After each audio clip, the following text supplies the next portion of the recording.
So it was over $25 million. They had all these other clinics. I didn't come from this. First person in my family to ever go to jail. This was my grand mistake, honey. She was wearing a freaking wire. I was born in Long Island. Okay. With a gold spoon in my mouth.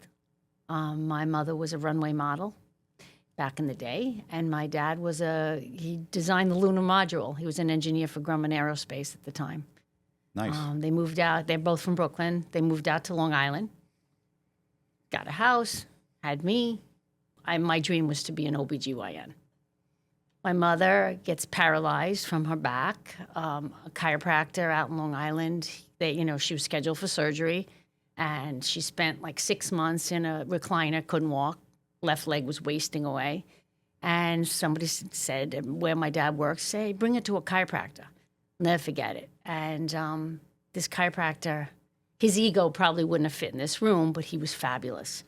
And I wound up working with him between my junior and senior year. And I switched and I said, I'm going to go to chiropractic school. I loved it. I fell in love with the profession. I saw the way they help people, really. So he had my mother walking, and she lived a normal life till the day she died. So I switched from OBGYN to chiropractic school. So I graduated Villanova in 1984, and I went into practice with my mother's best friend's son. He was a chiropractor? He was a chiropractor, too. Okay. He graduated probably a year before me. Okay. And he got involved with some drugs. He got into a car accident and then became addicted. Like pain meds. Yeah, pain meds. Yeah. Pain meds of some sort. The car rolled.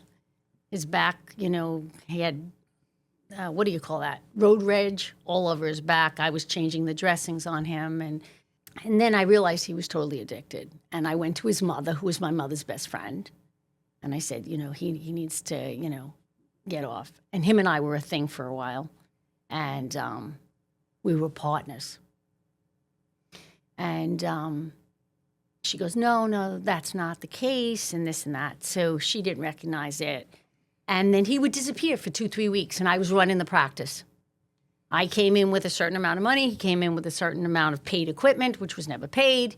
And then all of a sudden, the bill collector started to come, like, you didn't pay for this, you didn't pay for that. I'm like, oh, God. So I would basically ran the entire practice, okay? And then he came in sporadically, and one of the patients goes, I think your partner's on something. And I go, nah. And then one day he came in, and I decided to do a little search in his duffel bag, and yes, he was on something. And now I had to get away, right? So she called the DPR on him, the Department of Professional Regulation. And they come in and they go, okay, you have to pee in this cup, okay? But he was never there when they showed up. So then one day he came in and he assumed it was me. Now, why would I want the DPR coming in to my office when I'm already practicing there, right? Right. So he had me pinned against the wall with my neck. And he's like, you called the DPR. I mean, he was just a rageaholic at that time. And the stupid ass that I am, I wasn't afraid of him. So I'm glad, oh, you're a big man, push a woman against the, and he had me by the neck like this. I go, you're a big guy, you're gonna hit a girl. He was like, he backed off, by the grace of God. And what happened was we eventually split. I walked in one night to get a file because I wanted to do a final report for a patient, and he's doing the cleaning woman on the table, on our desk, on our mutual desk. Anyway, so after months of his mother and because he wouldn't talk to me, it was just going nowhere. So the bottom line. How dare you walk in on him? Yeah, I was. How could I ever trust you again? For that will be the first time I walk in. Violating the sanctity of my office. With the cleaning woman, right? Right. He married her. Really? Oh, Yeah. So see, it's a romantic story. Yeah, it was a romantic From your story. point of view, from his point of view, it's a romantic story. From your point of view, he's a scumbag. Yeah. See? It's all his perspective. We separated, okay? I started my own. I left most of the equipment there because it was under his name. Right. But I walked away with every file because I was taking care of the patients. So I go on this trip. My mother, when I graduated chiropractic school, she said to me, I'm buying you because you're a workaholic, and I'm going to buy you a timeshare. So every year you go away. So at the time I was dating this guy, Joe from Brooklyn or something. He was hot, but that was about it. There was nothing, you know. So I said, Ma, why don't you come with me? We'll go together. So we get to Cancun for my timeshare, and I'm bitching about men and this and that. And I was 26 years old at the time with a body that wouldn't quit. And she goes, go take a walk on the beach and air your mind out. So I go take a walk on the beach, and I'm getting catcalled by a bunch of people, like in 2 hotels down. And I turn to these older gentlemen who were in the water, who turns out to be my future father-in-law and his brother-in-law. And I said, God, I don't get this kind of, in New York. And I kept walking. Well, on the way back down, he sends his son, who had arrived in the red eye from L.A. the night before. So he comes walking up to me, and I had just graduated. I was like a year out of school. And he says to me, hi, my name is Joe. I go, hi, I'm Linda now. I said, I'm on vacation with my mom. She bought me I told him the story. He goes, what do you do? I said, I'm a chiropractor. He starts to laugh. I go, you don't like chiropractors? He goes, no, I'm laughing because I'm one. So he is an Italian guy, another chiropractor. He walks me back to the beach, back to the hotel where my mom was, and he went to buy my mother and I a pina colada. And he leaves, and I go, that's your future son-in-law. And my mother goes, how much did you drink? I go, I didn't have a drink yet, Ma. You know how you recognize somebody that you feel like you've known them your whole life? Well, That's what happened. I had this recognition. And we had this whirlwind romance. He was in LA, I was in Florida. This is before cell phones. His first Pacific Bell, whatever they call it back in California, was like $900. And we would be on the phone learning about each other, and we would fly back and forth every 3-4 weeks. I would fly out to LA, he would fly to Florida. So I flew out to LA. He says to me, I think you should move here. You get your license here. And I go, I don't like LA. I don't like this place. It doesn't feel like home to me. I don't know why why he was so disappointed. I don't know why, but he thought I would love it. So I go back to Florida. The next time he comes out to, South Florida, we get a call. His grandfather suffered a stroke. So I get on the phone. I start rerouting his flight back to New Jersey. He was from New Jersey, where his father was. And he goes back. And I fly up on the weekend to be with him. Make a long story short, on his grandfather's deathbed, he goes, we need to be together, and I'm just going to sell everything. Give me some time, and I'm coming. He was already established in a practice. I'm just going to sell everything and move to Florida. And sure enough, he did. So we met in 1987. I think by June of 88, he was down. And then, he moved in this little 1-bedroom apartment where I was living, and I already was kind of separated from my ex-partner. And so we started practice. He took the boards because he wasn't licensed in Florida. He took the boards, and we started this practice. And we built this practice and built it and built it. And we were like the Ken and Barbie of the chiropractic world, had this spectacular wedding. It was like fairyland, we got married in Long Island, my father. I'm the only daughter to an Italian man. I was the only daughter and the first. So I was daddy's little girl. I'm still daddy's little girl. He's 92. Okay. So they threw this fabulous wedding. His dad was a famous cardiologist from New Jersey. He's giving my father cash. These old Italians, everything's cash. And, he's like, use this on the band, use this on the limos. It was a spectacular wedding, surf and turf. It was just off the charts. So we get married. We wait 5 years. We're building the practice. We're traveling. Life is like fairy tale. And I said, let's wait 5 years, and then we have our first baby. So we had our first baby in 1996. He was born, my son.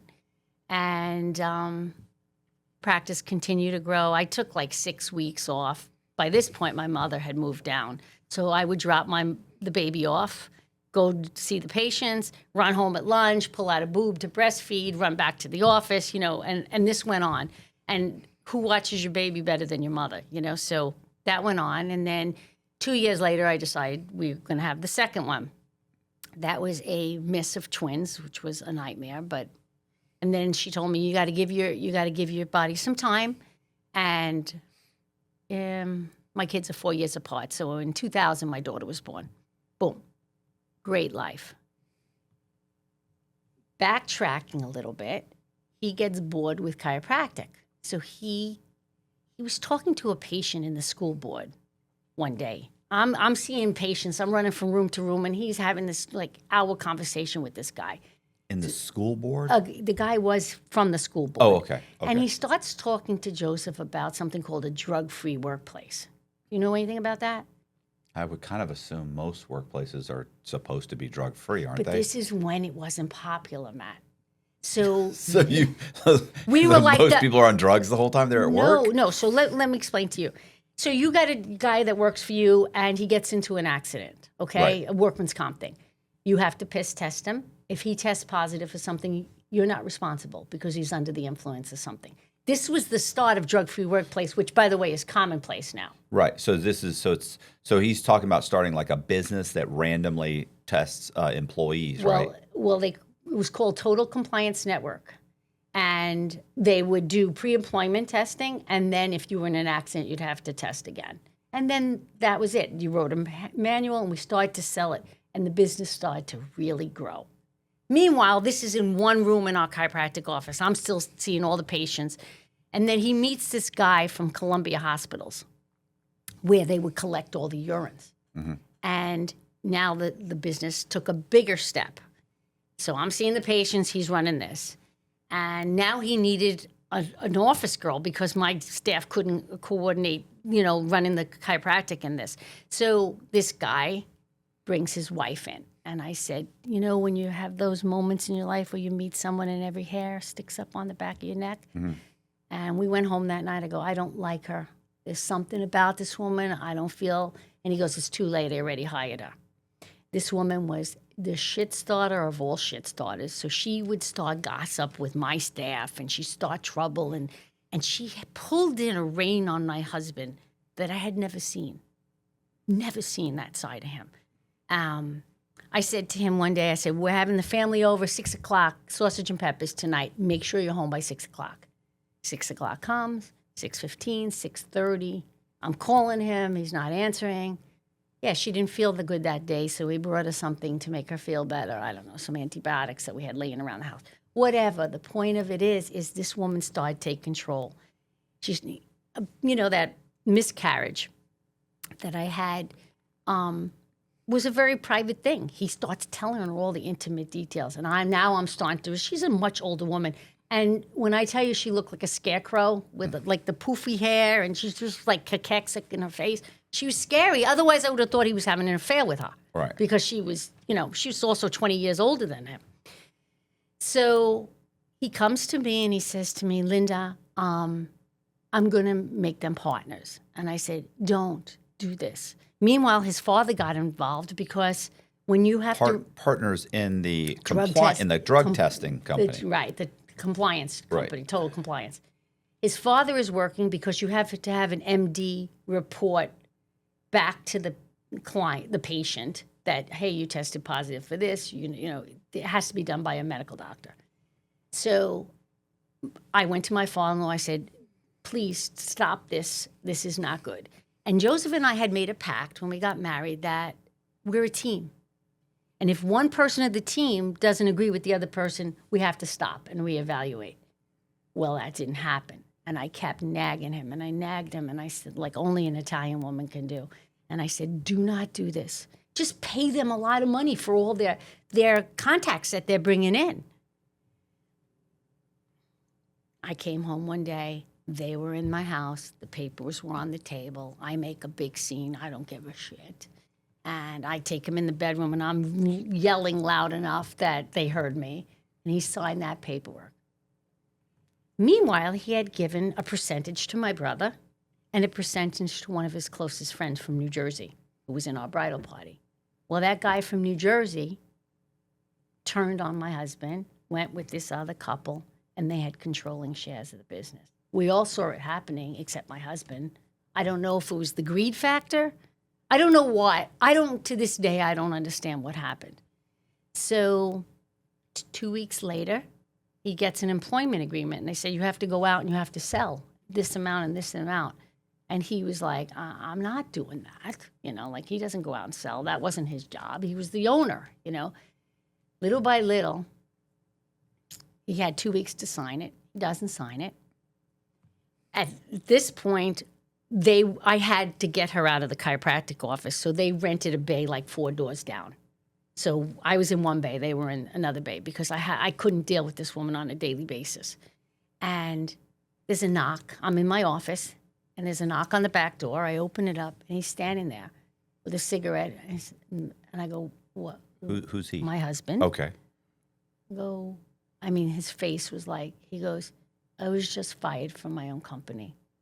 You're an idiot. Yeah, because you're an idiot. Yeah.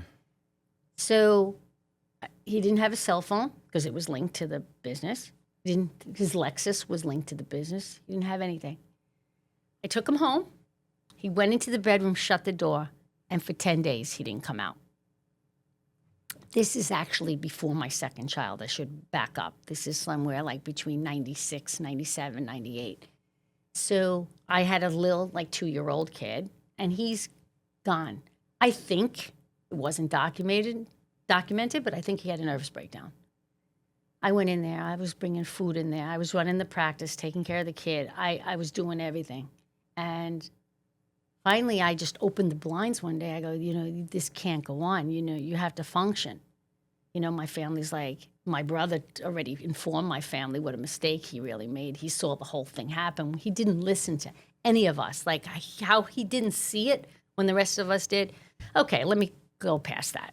So now, this pedestal that I had this gorgeous Italian man on that I was married to, well, I kicked it out. And he wasn't on a pedestal anymore by mistake, putting him there in the first place. Now he's on the ground. And I realized my marriage was in trouble. I didn't have the same feel for him. Then I realized I was late for my period and I was pregnant. So now I'm going through a lawsuit because he didn't have any fight. So I called and made we knew a lot of attorneys. We got involved. We ordered the highest, brought in Cashapp in Fort Lauderdale, and $800 an hour. And we were involved in a litigation for 2 years through my pregnancy. They deposed him. He was beaten. It wasn't the same person anymore. And they would keep him. They wouldn't let me in the room with me. So they wouldn't let him in the room with him. Did I say that right? No, you said it wrong both times. They wouldn't let you in the room with him. Exactly. Because they realized they weren't fighting him. They were fighting me. It was me that was driving this whole thing.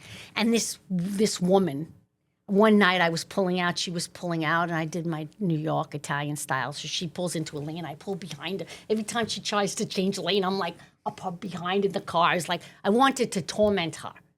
So we're at the mediation, and I push the button, and the door opens, and they're there to get on the elevator. Or she shut the button. She wouldn't get on. I think she thought I was crazy. Like, what was I going to do to her, really?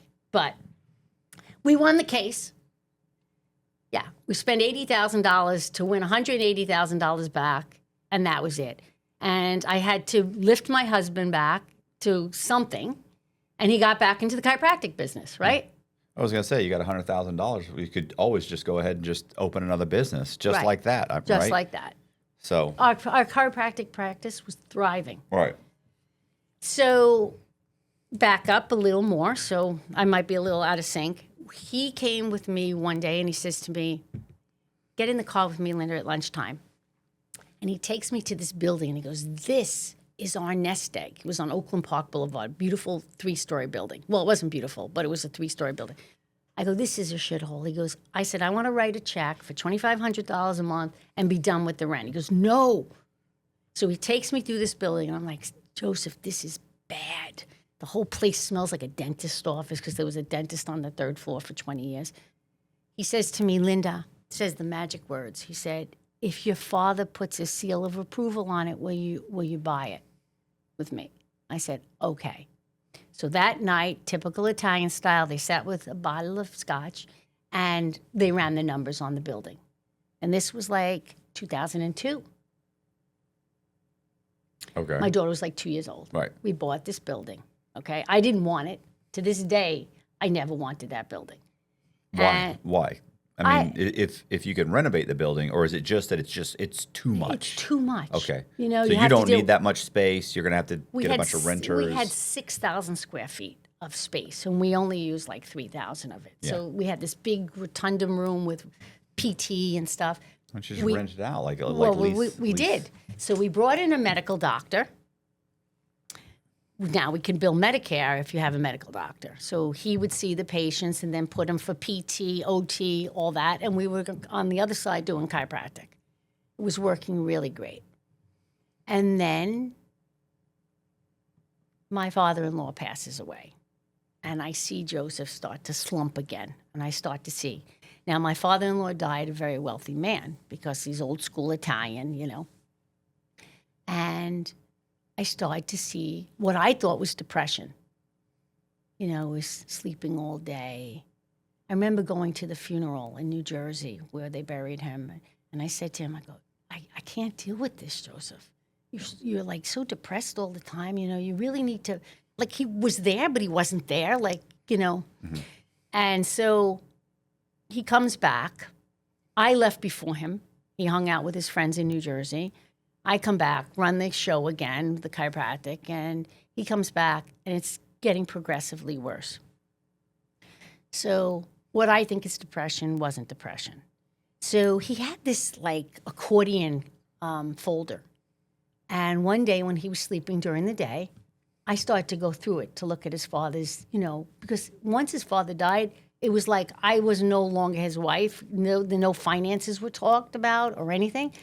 And I find this little bag with money signs in it, and it looked like 2 ball bearings in there. I don't know what it is, but I knew it was something illegal.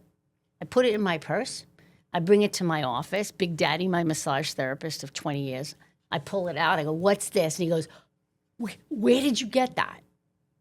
It was rocks. So I put it back in my pocketbook, went home, put it back where it was. And I'm thinking to myself, well, where is this happening? What's going on? Where is it happening? It's not happening in the house, right? I got 2 kids. So when he was sleeping on one of his afternoon naps, because he didn't really work at this point, he was like in a slump for a couple of months, I decided, because his father had a condo like 5 minutes from my house. I didn't know which key was the condo key. I didn't have the key. So I go to Home Depot and I copy every key that I don't know what it is, okay? And then one day, when he's at the office, I take the key and I go into this condo that was my father-in-law's, who's now dead for 2 years, 2 months. And I walked into a rock house. Right. And I mean, there was like paraphernalia everywhere, broken pipes. The whole place had a funky smell, porno tapes all over. I just sat there like, oh my God, is this really happening? It was like, so I cry, go home, lock the door, and about like 2-3 days later, I'm still digesting how I'm going to deal with this thing. And my trainer says to me, Linda, we can't meet in the morning. Let's meet in the afternoon. Okay, so I told Joseph, but of course he wasn't paying attention. So when I pulled into the house at 7:30, he's standing there with the 2 kids at the garage door, and he goes, where were you? I go, I told you I have training tonight at the gym. He's like, I have a meeting. I go, it's 8:15 at night. Where do you have a meeting? So I didn't want him raising his voice with the kids. You know, he wasn't himself. This was like, and I got small kids. Mm-hmm. So I take the kids inside. He leaves. And I'm thinking to myself, I know where he is, right? So I bathe the kids. I read them the 50 stories that you got to read them to get them to sleep. I go take a shower. I put on my like Victoria's Secret pajamas and flip-flops. And I'm laying in bed and I'm saying, oh, I'm going there. I'm just going to walk right in. The smart move would have been to say nothing and slowly start removing all of the assets and money and everything you possibly can out of his name, and get a lawyer, or get the whole set it up so that when you do eventually divorce him, it comes from out of nowhere and he's unprepared. Well, I didn't do that.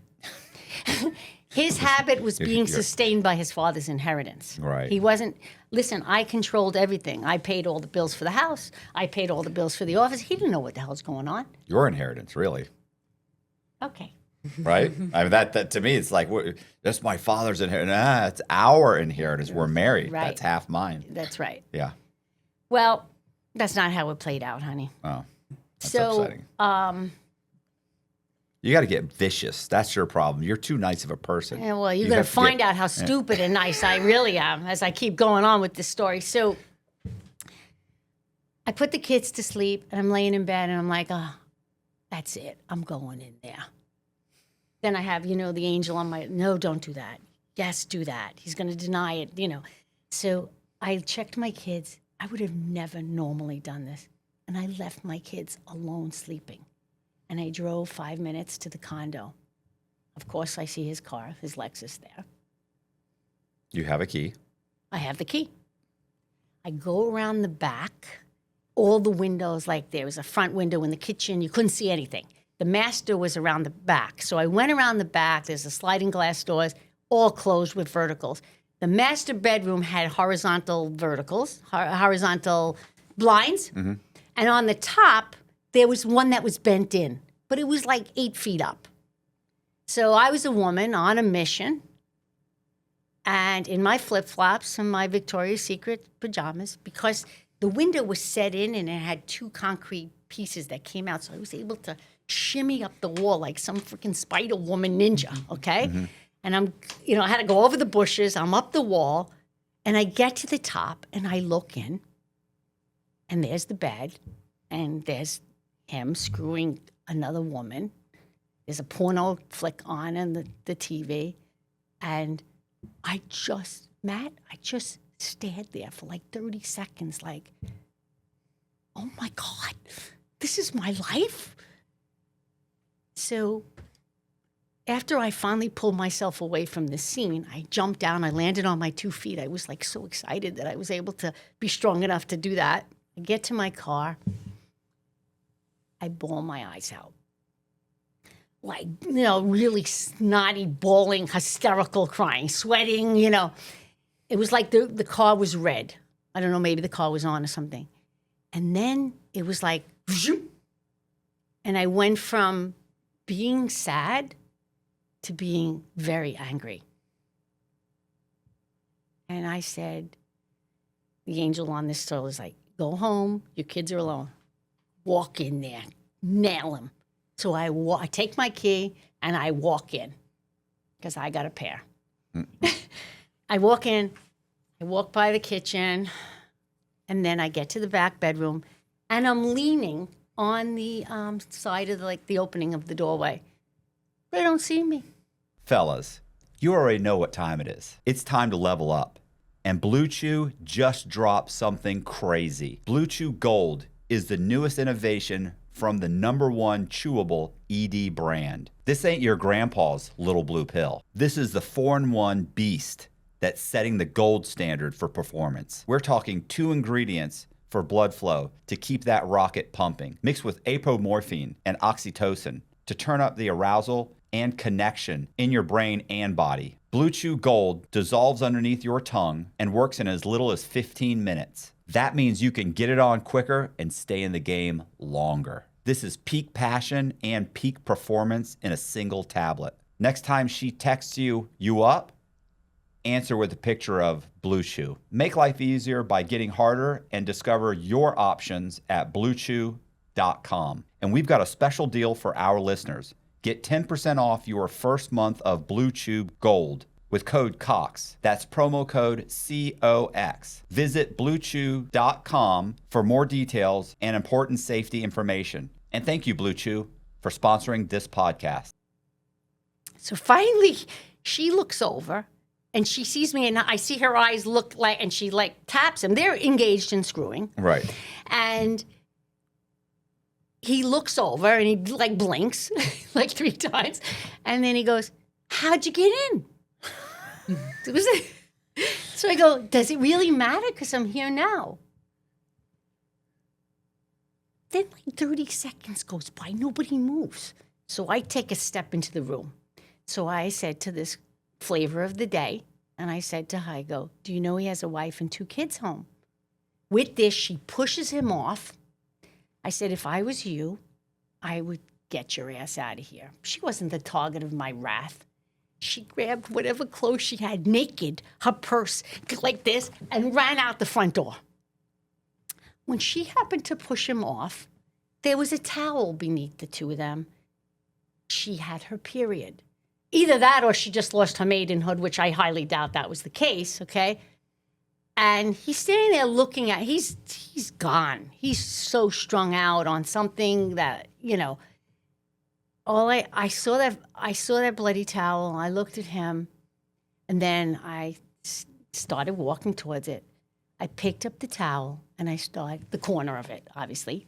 I started to beat him with it. And Joseph was 6'2". Mm-hmm. He was a big man, okay? I don't know what happened. I beat him. It was like, you know how the Tasmanian devil runs around your legs and you can't really see what's going on? Well, that was me.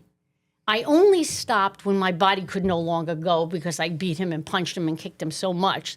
I had him on the floor like this. And then, because I was completely out of breath, then the stream of obscenities started to come out. You know, I was linking superlatives together that I didn't even know could be linked together. And then it ended with, you are the biggest effing disappointment of my life. And I left him in the corner of the room in a curled up heap. Walked proudly out of the thing and into my car and drove home. Ran in the house, checked my kids. Now it's probably about 10 o'clock at night.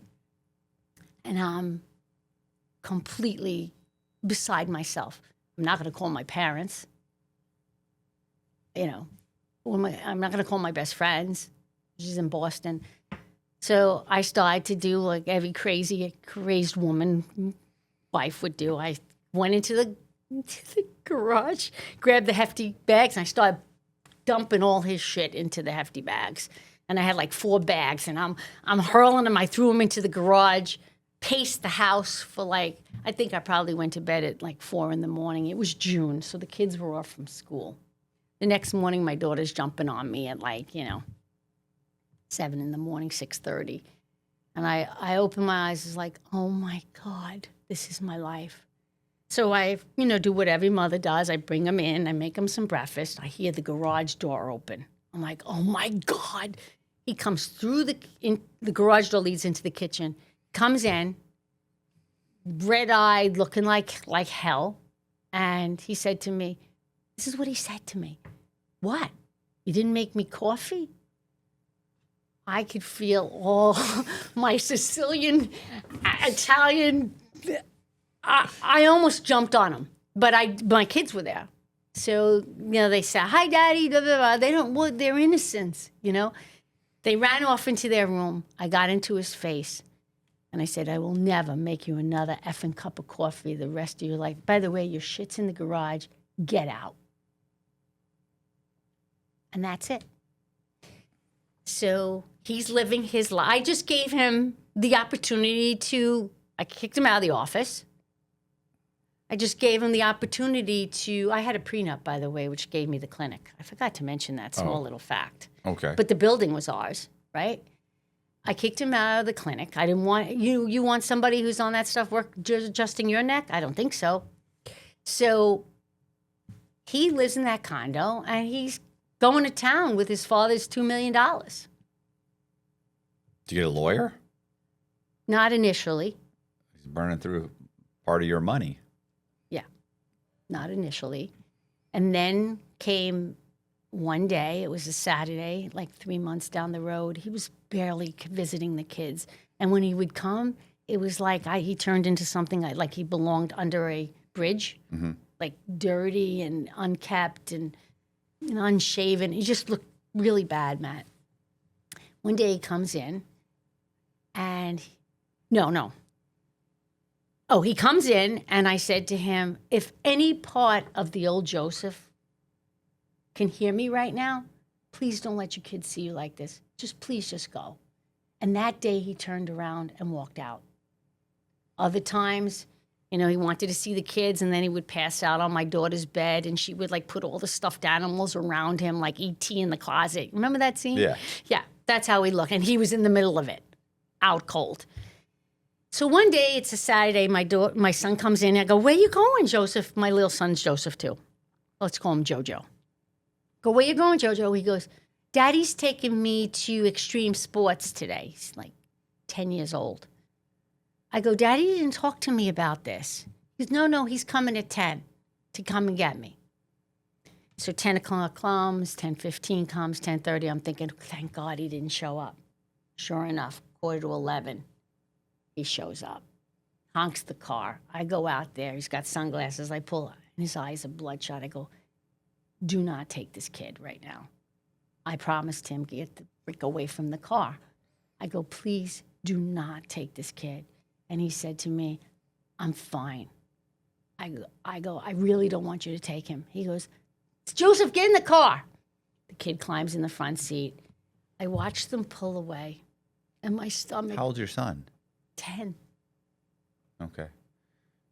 Just wondering if he should be in the front seat. That's Right, all. he weighed 90 pounds. Okay. Okay, and So you went inside, you called the police No. and said, I think he's driving impaired. The No. police pulled him over and arrested him. no.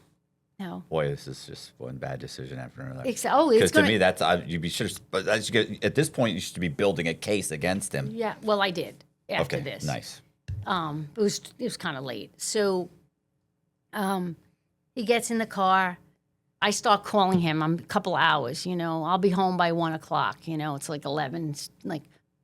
So 1 o'clock, the phone, he doesn't answer the phone. 1:30, 1:45, 2 o'clock, 5 after 2, the phone rings. Hi, this is the Broward County Sheriff. Your husband was in an accident. How was your son? He was in the front seat. He was okay? Well, let me finish with the story. Okay. Yes and no. Mm-hmm. Yes and no. So he was knocked unconscious. Your son? No, the husband Joseph. Well, we're not worried about him. Right. He hits the steering. He hits breaks the windshield. He runs into a pole. Yeah. Those poles, they're tricky. They jump out at you Yeah, sometimes. they just jump in the way when you're driving. Yeah. So my son is, the car smoking. Mm-hmm. My son opens the door, gets out, can't barely walk, okay? And then a cop pulled up, and they saw the accident. They called the ambulance. They brought him in. So I met him. So I called my father, and I said, Dad, I'm on the way to the hospital. Could you take Gianna, my daughter? So my father comes running over, and he says to me, swear to me right now, swear to me that you're not going to find him and kick the crap out of him. And then I'm like, I'm not that kind of person, I said, no, I'm just going to see my son.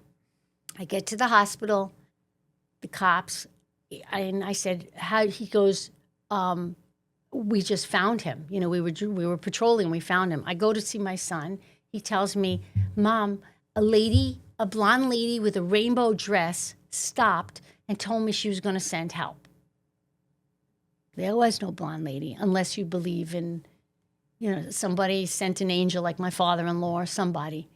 So they never drug tested my husband in the hospital. He said that the sun hit his eye and he just lost control of the car. At that point, they're in the hospital, State Farm Insurance, right? We have 100% coverage. I wasn't going to say anything because I didn't want that to happen. So I'm going to make the long story short about the hospital stay. My son was not responding appropriately, and he was projectile vomiting after the 24 hours. And most of the nurses were patients of mine in that Broward hospital. So I said, get the doctor in here now. He's been in here for 48 hours. Something's very wrong.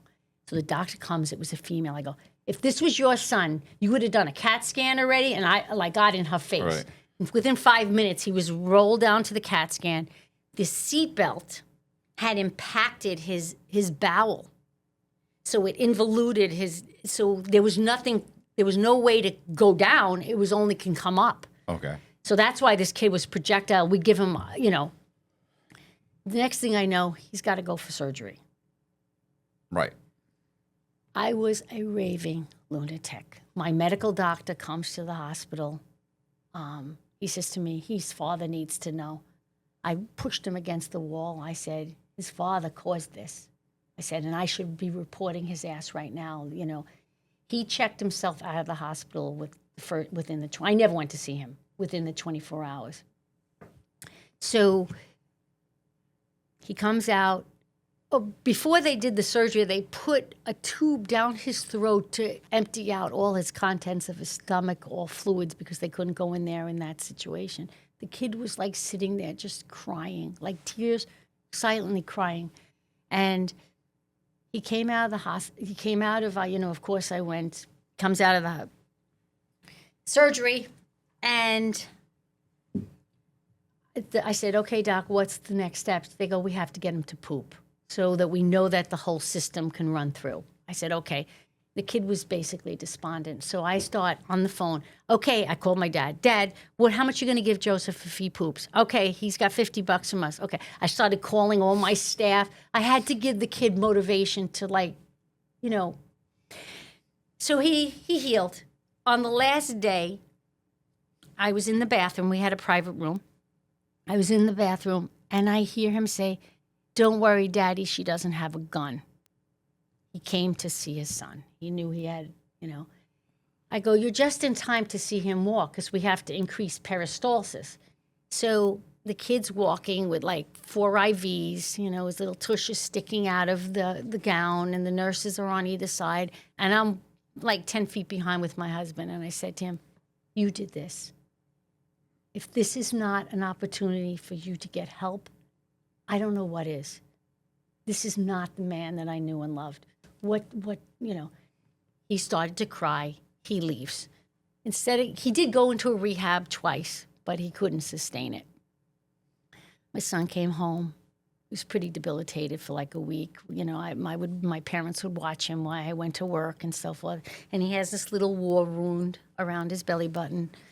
And life went on. And then I decided, you know what? The only way to protect my kids at this point is to either get a restraining order or divorce his ass. So I got an attorney, and we showed up. He was late to show up to court. He comes there with a black eye, looked like he got into a fight the night before. And this guy's just a wreck. He was just a train wreck. Yeah.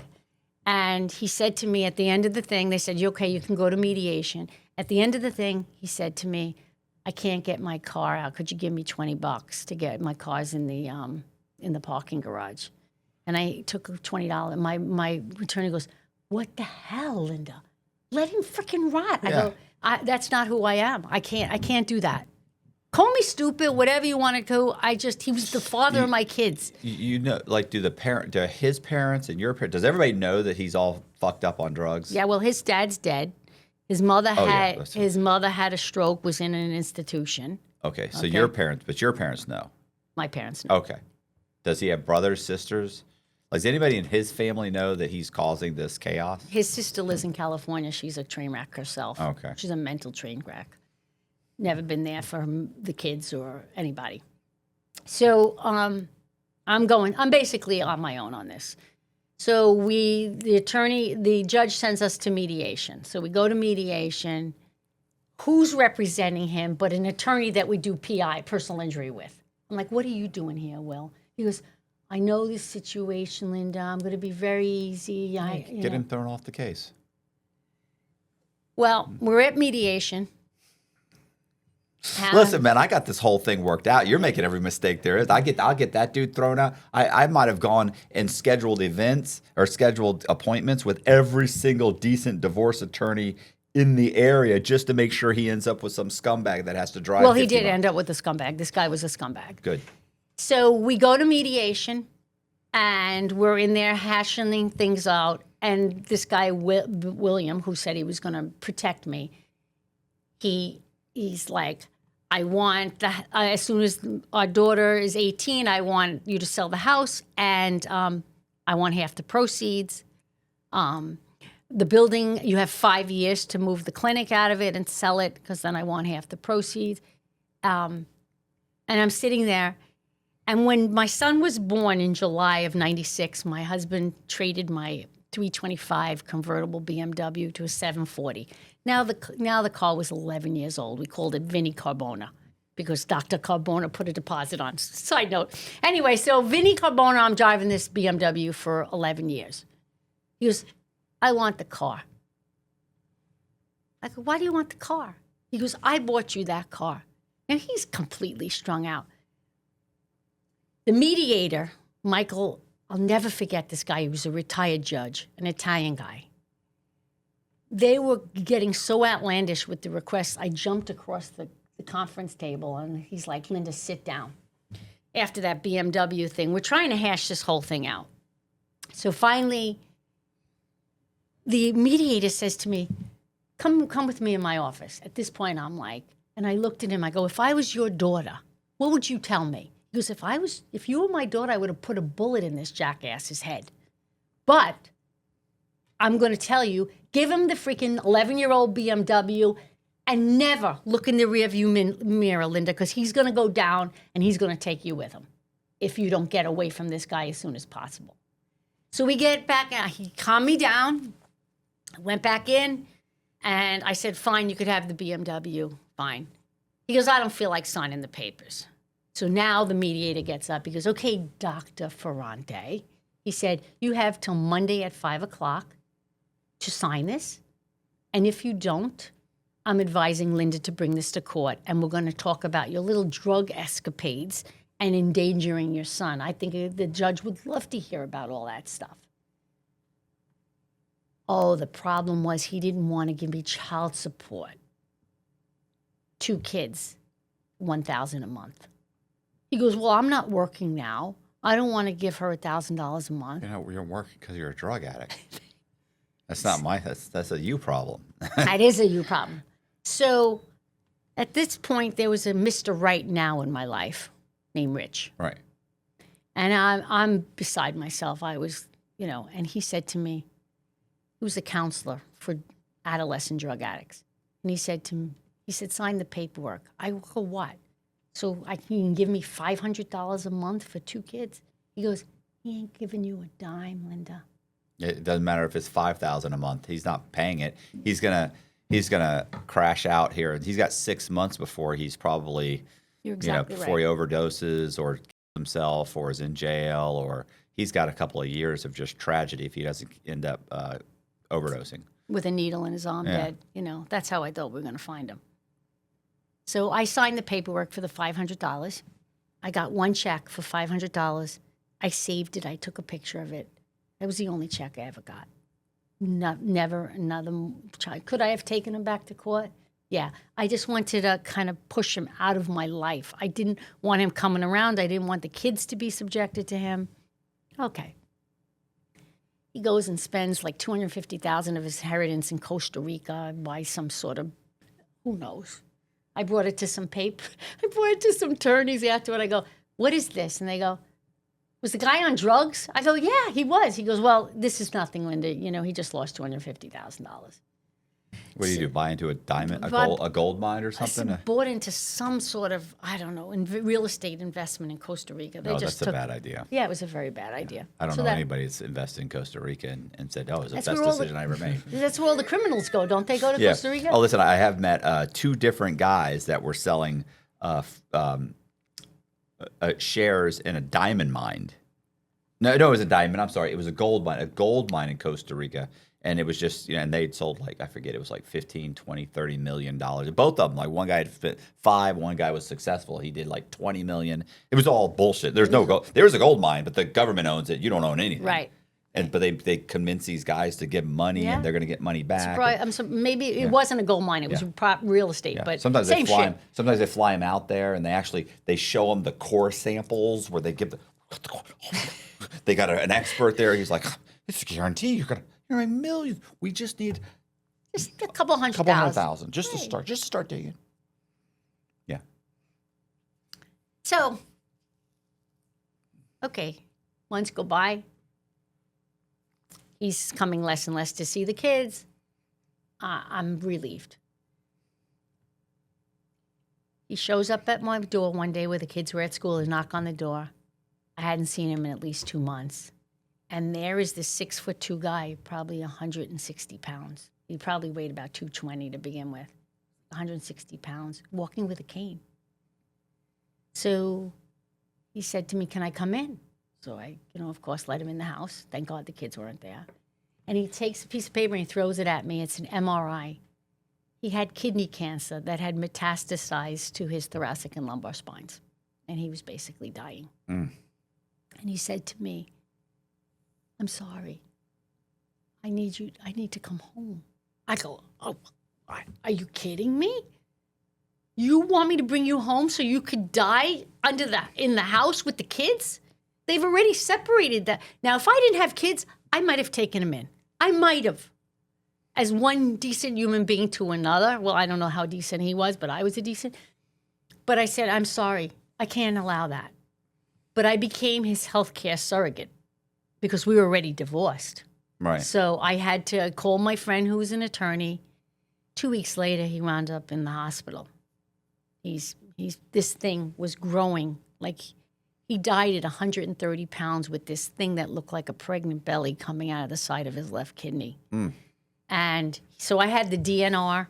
I had the horrible story. Horrible. I had the decision to make, I had paid for his life insurance. I said, "I'd like to keep your life insurance during the divorce so that," because I knew he wasn't going to pay for it. Yeah. Which was only $400,000.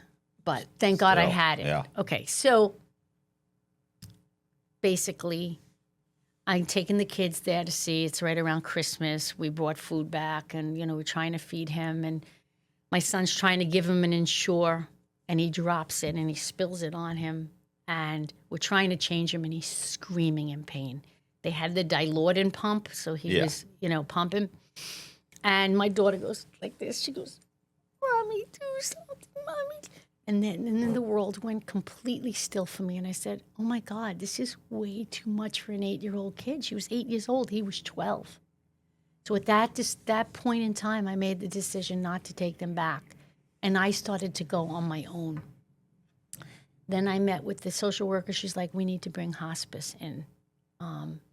He's, we don't expect him to live too long." So I called hospice. The hospice started on a Sunday. Sunday, I went to see him in the morning. He was unconscious. By the afternoon, I went back. They had him propped like this with the arms out, up so they would take the pressure off of this mass. Looked like Jesus on the cross. It's like he had this thing. It just looked like something like he was like 80 years old. I went back at night, and I grabbed his hand. He's unconscious. Grabbed his hand, and I said, "Joseph." And his breathing is like this. I knew it was close. And I started to sing what he sang to me on our wedding day, Harry Chapin's Taxi. It was raining hard in Frisco. You know the song. It took one more step. All of a sudden, his breathing got regular. Like, he heard me. Never squeezed my hand, but his breathing got regular. So I sang the song for like 20 minutes, singing the same verses, because who the hell knows all the verses that? And second I stopped, his breathing went back to that. Next morning, I was running late with the kids. I called my dad. I said, "Dad, could you go check on Joseph?" And he said, "Yeah." So I went to dropped the kids off, went to the office. And then my dad called me. He goes, "Linda, it's not good, his breathing." I said, "Dad, that's how he was last night." He said, "Does he look like Jesus on the cross the way they?" I go, "Yeah, let's not talk." Like, the same visual I got. It was kind of crazy. Anyway, he died. That day? Yes, I was in a treatment room with a patient. There was a knock on the door. We had those sliding doors. I opened it up. My entire staff is standing there looking at me. They go, "You need to take this phone. Call Dr. Linda. It's Coral Springs Hospital." I was working on a patient who knew us for 25 years. She started to cry. They take her off the therapy. I go into my office, and they said, "I'm sorry to let you know that he passed away." I just sat there like is this my life? What the heck, man? What just happened? Like, I don't understand.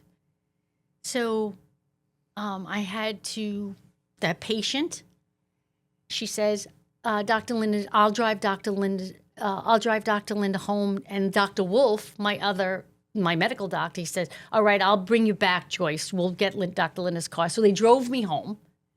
My father and his wife were already there. My mother and her husband, everybody knew. And my mother goes, okay, the whole family's going to tell the kids, pick them up. I said, no, I think I'm going to tell the kids. I'm going to bring them, because I kept saying, Daddy's not doing well. They saw it with their own eyes. So I pick up the kids. They're like, what are you doing here, Mom? I go, come on, we're going home. They get home, they see the entire family there, my brother, and my family's a very tight Italian family. And I said, you need to come into Mommy's bedroom. I need to tell you something. So I sat on the floor and I said, Daddy died this morning. He passed away. And my daughter started to cry a little bit. And my son goes, okay, Mom, can we go back out to the family? Like they didn't process it. Mm-hmm. They were all excited that there was company. So then I had to borrow some money from my dad to bury him. I did the eulogy. He's up in New Jersey with his dad. Did the eulogy at the funeral, and his whatever family and friends were there from his father's, he was a very popular doctor. A lot of people came out of the woodwork. All his childhood friends were there. Nobody would not know the whole story because I didn't say it. I just said he made some bad decisions. And I spoke for like 30 minutes, eulogy, and I didn't cry once. I don't know where the hell I got. You pull the strength out of the depths of your soul, and that was it. And then... Well, it sounds like you cried a lot when he was alive. Yeah, no, I did. I mourned him before he actually died. And then I mourned him more after he died, but never in front of the kids. Mm-hmm. Those were some angry years of my life. And, I buried him and came home and just went back to my life. That time I had this guy, Mr. Right now in my life, Rich. And he kind of supported me. He was with me through many of the dark nights of the soul. All right, so let me fast forward what happens. My medical doctor, I'm glad you're getting a kick out of it. My medical doctor gets in trouble with Medicare. Okay. He's overbilling, or he's not in the clinic. Everything was legitimately billed. He got involved with some pain clinic down in North Miami Beach. They take him out. Okay, 80% of my practice is now Medicare. They take him out. What do you mean? He was indicted. He was indicted. Right. So he comes in one day and says, "I can't." No, he never came in. He just stopped coming in altogether. I got a phone call from him. Medicare. Oh.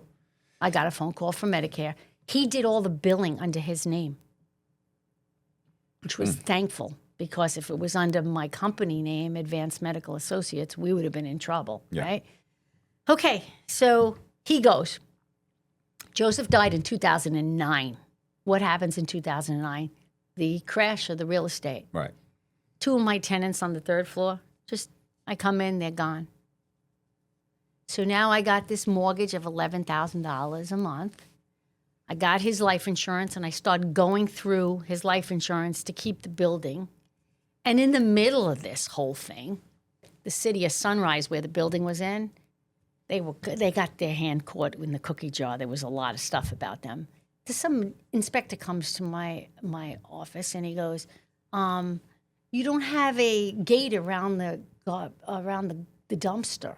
I go, "The building's been here for 30 years. Why all of a sudden do we need it?" Well, that's the new code.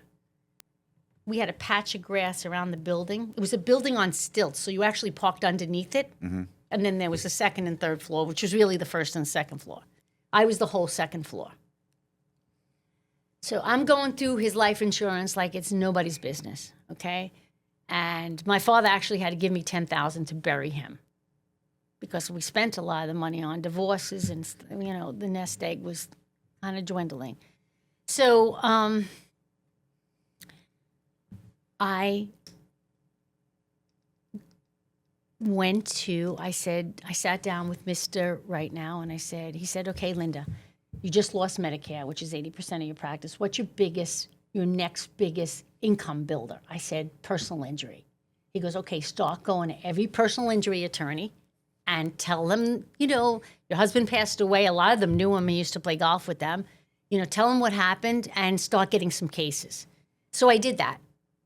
I had started to get some cases coming in, but I was still strapped. $11,000 a month mortgage. Yeah, because you're not really getting paid for those cases. You're immediately, right? Like you're taking the invoices and sticking them in a file, and when they eventually, when those cases settle, then you get paid. Well, they have 10,000 PIP, so you get 80% of the. Okay. But a lot of times, if they went to the hospital, that was already. Yeah. Okay. Yeah. So that wasn't enough to sustain us. So I went to this one attorney who was down the block, and he said to me, I knew him for a lot of years, and I said to him, I'm in really bad trouble. I can't afford this building. I put it on the market. I had people come in there and offer me less than I owed for it. Mm-hmm. So he goes, I know these people that could help you. And this is an attorney? This is an attorney. Okay. I know these people that can help you. He calls this guy Manny in. He goes, I'm going to send Manny to your office. Manny's that's not a good start, Yeah. I'll tell you right now. Yeah. No. So Manny comes to the office, and he says he wants to see the location. He goes, okay, I'm going to introduce you to my friends, Felix and Andrew. Why don't you come down and meet them tomorrow? So now I'm driving to Sunny Isles. Okay? Talked to these guys on the phone. They had a very strong accent. Ukrainian, Russian. To me, it was all the same at the time. So I go down to meet them. I have to get buzzed to get in, okay? Which Always a good sign. Yeah, and there was a big room with physical therapists, everybody. There was a lot of people in there. And then I got buzzed into another room, and I was in with these three guys who were starting. One guy was on a computer looking up my whole history, asking me about businesses that we opened along the way. Total Compliance Network, which was all this shit came up. And the other guy was personally looking, and there was another guy that was a bald-headed guy who was just a scary-looking dude, looking at cameras. And we'd like to come and see your facility. So I said, okay. I said, I have a lot of room, blah, blah, blah. So we're thinking about buying the building. And I was like, oh, thank you. He said, we'll come down tomorrow and we'll check it out. So now I'm kind of excited. Maybe I can get out of this. They can start one of their clinics inside. So I left there. The hair on my neck stood up. And that womanly gut instinct told me, this is scary, Linda. Be very careful with this. So they come the next day. They love the space. Of course, it's mine. I own the building. And they said, well, we don't want to buy the building yet. We'd like to open a clinic. I said, that's fine. I said, there's $3,000 on this side, $3,000. You can take that $3,000, just pay me rent. He goes, great. I said, you have to get an ACA license. He goes, yeah, we have to get that because you know what ACA is? It's like, it's a non-medical professional owning a medical professional. You have to have a special licensing, and it's not easy to get. He says, yeah, we have some applications in. So in the meantime, we'll just go under Advanced Medical Associates. I go, for how long? Who's that? You? Me. Oh, okay. This was my grand mistake, honey. I let them use my tax ID number. And they came in so then we went back and forth. But okay, we'll pay you $5,000 a month rent. And we'll pay you a salary and you can see our patients. So now I had been in practice 25 years. I was used to maybe 4 personal injury cases coming in a month. That was a good month. 1 a week. That's a good, because you send one to an attorney, then he sends you one back. And that had been going on for 25 years. All of a sudden, there's like 10 cases coming in a day. It started out like 1 a day, and then it started to like 5 a day. And then it was like, I couldn't handle it. I'm still trying to see my own patients. I'm trying to see theirs. I said to them, I go, I'd like to have a meeting. So they come to the office in their Bentley with their $2,000 sunglasses on. And I said, where are these patients coming from? Oh, Linda, we are doing 411 pain and we're doing $10,000 in Google ads, SEO. I believed them. You know, I figured it takes money to make money. Then another 6 months goes by. I call them in again. I go, I can't possibly keep up with this. They brought this Russian woman, Ukrainian. She was absolute gorgeous girl, like beautiful Russian girl. On the how they inside, are. she was pure evil. There's no emotional heart there. He puts her in my office. Okay? She's going to help you? Yeah, she's going to help me, right? Meanwhile, she's answering phones. You know, she had her own private office. In time, I started to see some shady people coming in. Did they get their license? I asked them after 6 months, where are we with the license? Well, it still hasn't come through. Come on, man. Stop. Right. You even have a license there. You already get denied and you're appealing it. Like, come on. It takes like a year at least to get that ACA license. Yeah. Well, I need to see something. Well.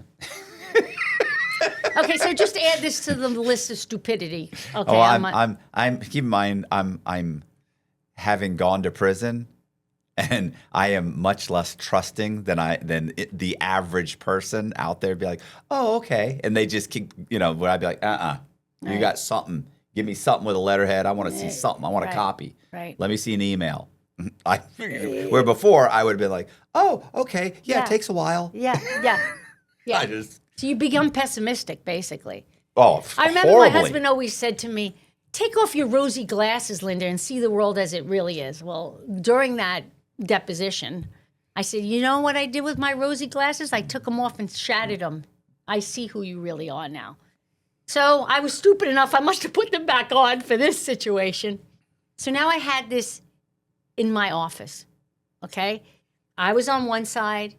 She's answering the phone. She brings her mother in to help with the billing, and they had a central billing office.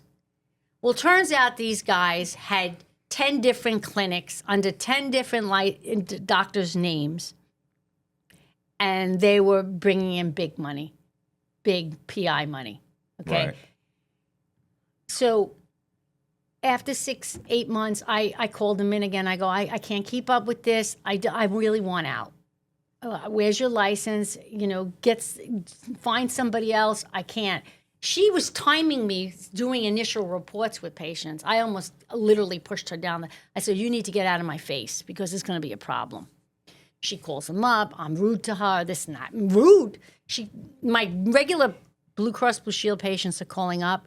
I'm sorry, Dr. Linda doesn't have an appointment for 2 weeks. So my personal practice started to go like this. Mm-hmm. So one day, I'm into this now. They come to me. They want to open another practice in Hollywood.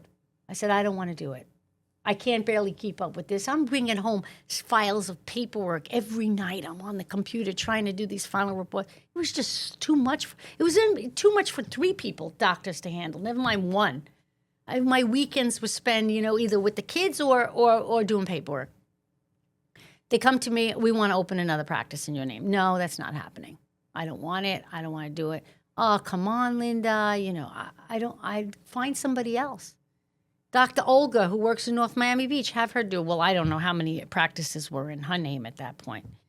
So they knew that I was a stupid ass, gullible, and I was I was already beaten down, you know, and anyway, they took advantage of me. So one day, now 2015, 5 years, no ACA, no nothing.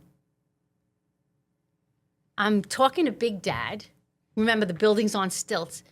We're talking in between patients. I look out the window, and I see like 10 black SUVs pull up in the back.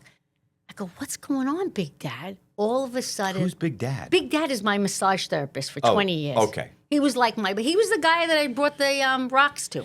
Oh, okay. Okay? It's like my brother, really. All of a sudden, like as if on cue, all the doors opened up at the same time. IRS, FBI, state police, Sunny Isle police start running to the building with like bulletproof vests on. I go, Big Dad, somebody's getting busted. You're the only one in the building. Well, no, I had an attorney upstairs. Right. I mean, I had, you know. What do you think Carl did? I don't think Carl did anything. So they swarmed like red ants Right. into my office. They sequestered me into my office. All the patients were there. Ina disappeared. She disappeared off of the face of the earth. She already had an escape route in her mind. So if they come, I'm going to go here. Well, she was, I come to find out. Oh. Because I don't know what the hell happened, to be honest with you. So I'm like a deer in the headlight. You know, I'm sitting at my desk. I'm sitting across from my desk. I went to walk around and grab my water, and this cop who was assigned to my door, she's like, "Don't you move." I go, "I'm grabbing my water," like, you know, like. So this guy comes in, state police, and he says to me, "Who's that?" Because I was renting out a couple of rooms to a psychologist. I go, "She's a psychologist, separate entity." So she had a patient in there. They you know, everybody was dismissed. And they brought in these vans and started to take apart all the files. They had a warrant, a search and seizure, and all this stuff. So then a guy comes in, and now I got this guy on one side of the desk with me, the Italian guy who was nice. And this other guy comes in, FBI, and he goes, "Where's your purse?" And he starts going through my purse. He pulls out my makeup thing. He's pulling out, like, what do you think you're going to find in there?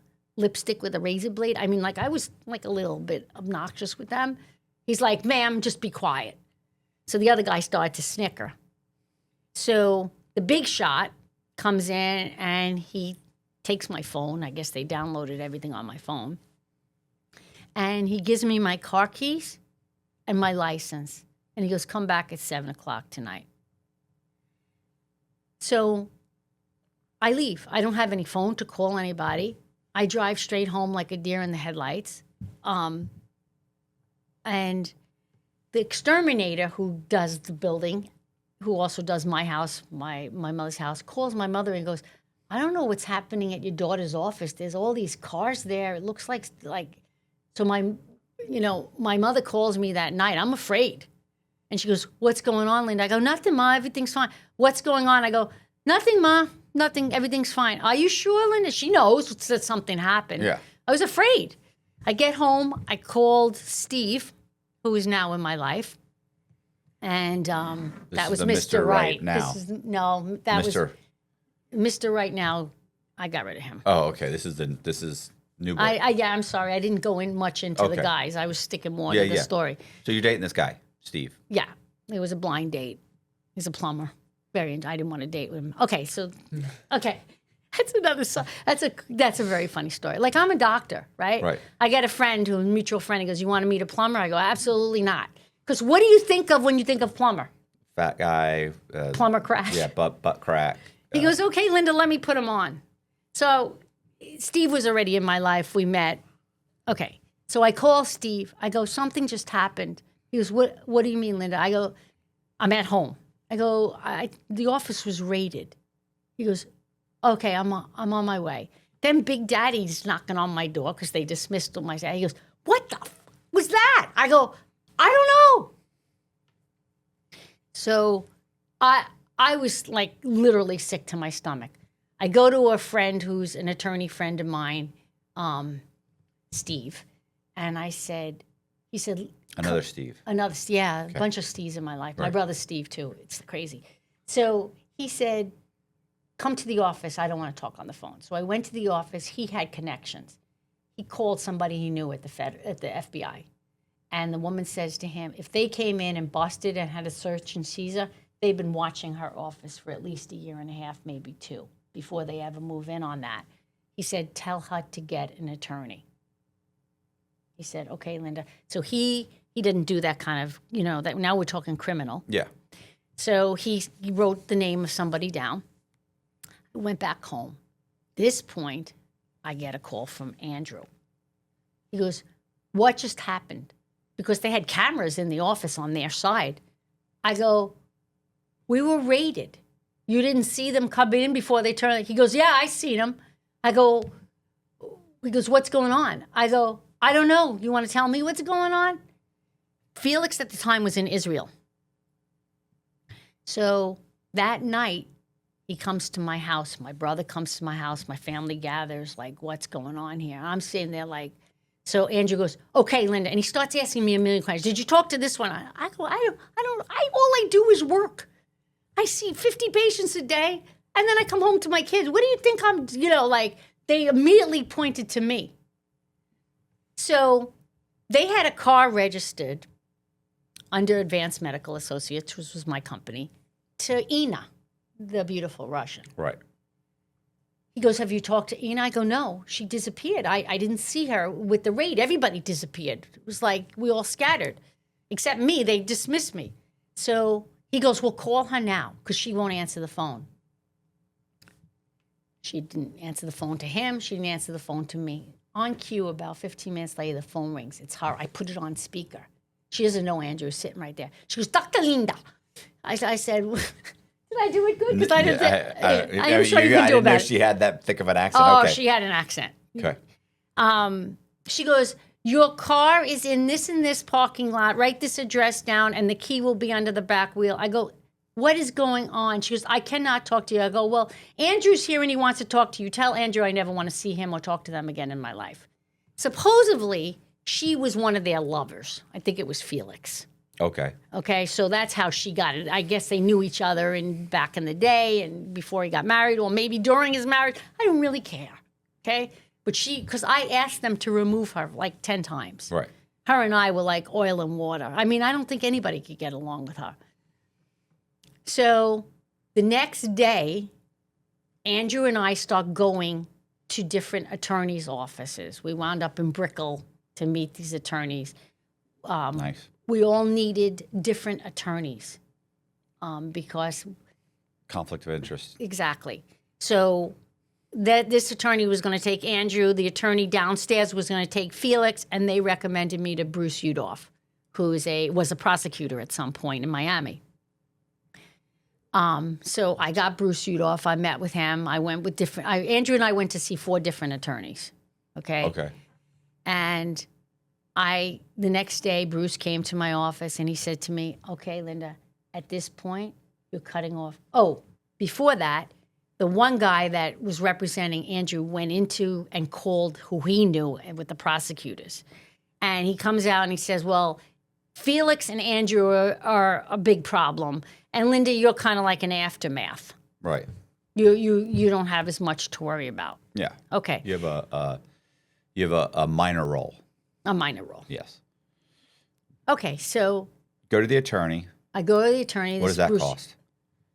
Well, you could either get him by the hour. And I didn't have the money. I said to, How do you not have the money after all this? well, I had like $50,000. That's all I had. Which is probably not enough for him. And you're out, and it's not like you're seeing patients anymore. Well, I said to Andrew, I said, you guys owe me a bunch of money. You need to give me some money now. Right.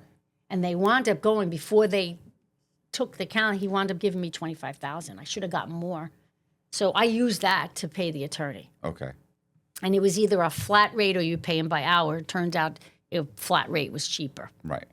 So he comes in to the office. I meet with him, and he goes back and talks to the prosecutors, the 3 musketeers, Kaplan. I had the 2 Jewish guys, and then there was an Italian who I never met him. It was the 2 Jewish guys, Schwartz and Kaplan. Okay. They're both since retired right now. And months go by, and he says to me, okay, this is what you need to do. You need to take all these cases that you have going on. Your cases, just finish them out. And their cases, you want to call them back up to their attorney and get rid of them. You cannot treat their patients anymore. All right. Okay, so that's what I did. And then I had to fire half the staff. Okay. And then Big Daddy, he said to me, Dr. Linda, I after 20-something years, he said, I can't, you're not going to be practicing much longer. I'm going to go find another job. I go, you're going to leave me during this? And he goes, well, I have to worry about, me. I was heartbroken. But my right-hand girl, Colleen, a Jamaican lady who's been with me 25 years, she stayed.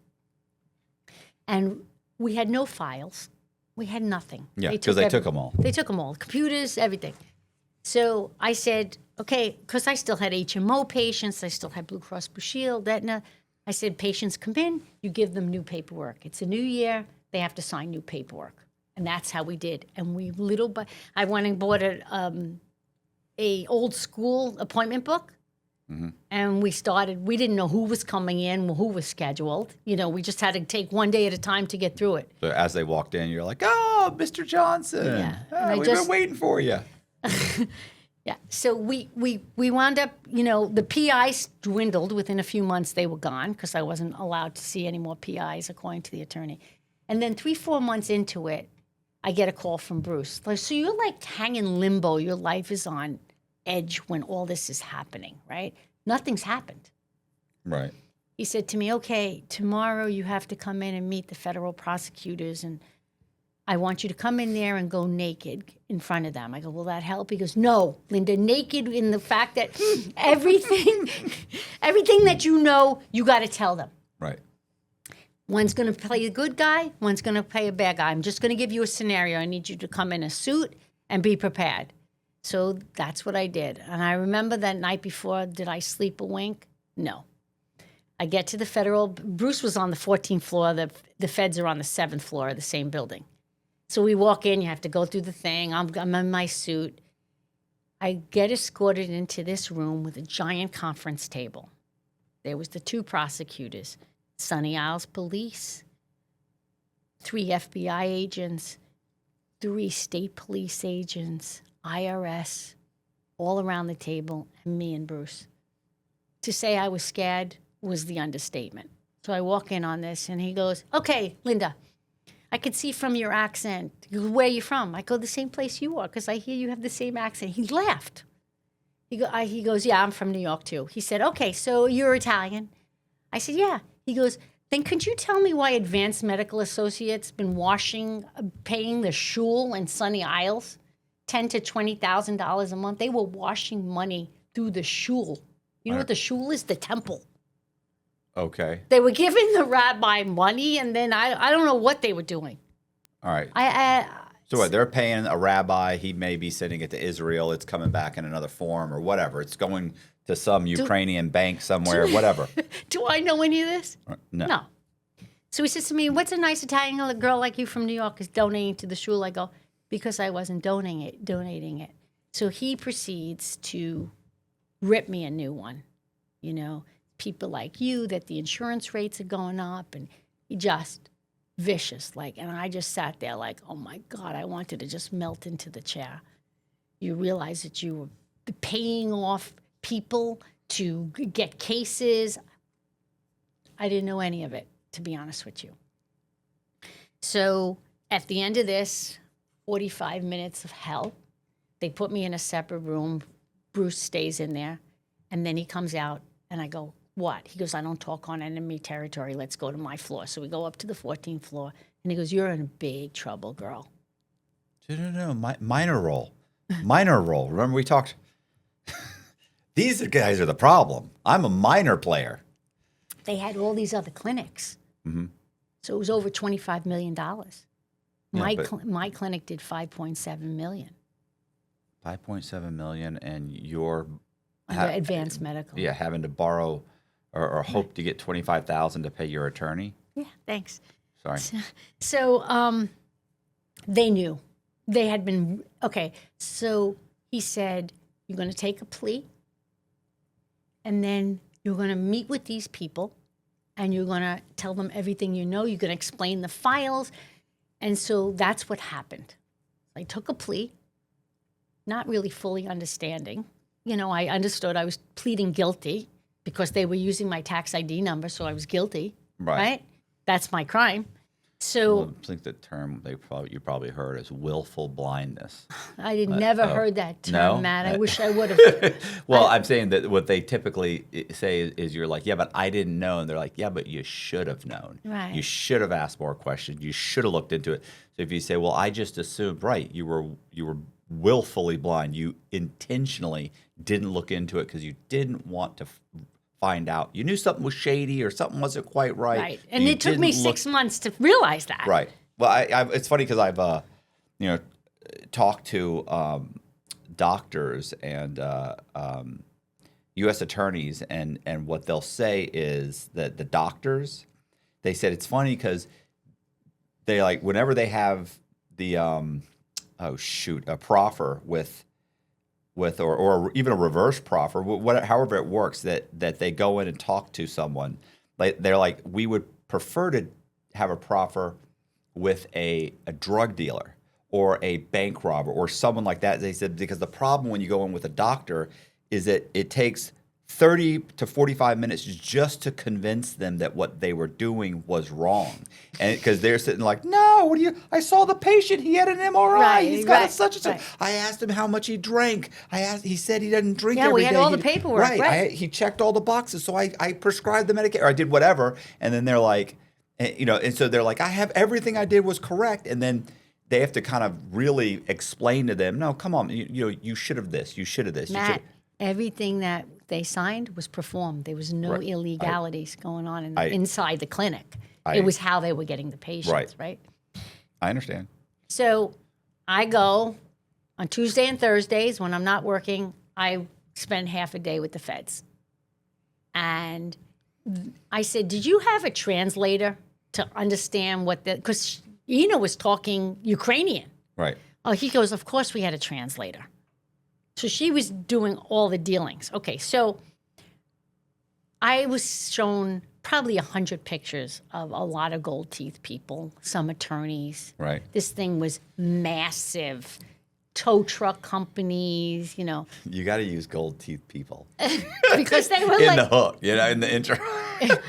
they were like scary looking people. Okay, so do you know this one? No, I don't know this one. So I would go through these pictures. Yeah, I saw him come into the clinic a couple of times. He went into the office with Ina and the door shut. You know this attorney? Yeah, I know this one. And I still didn't put two and two together yet.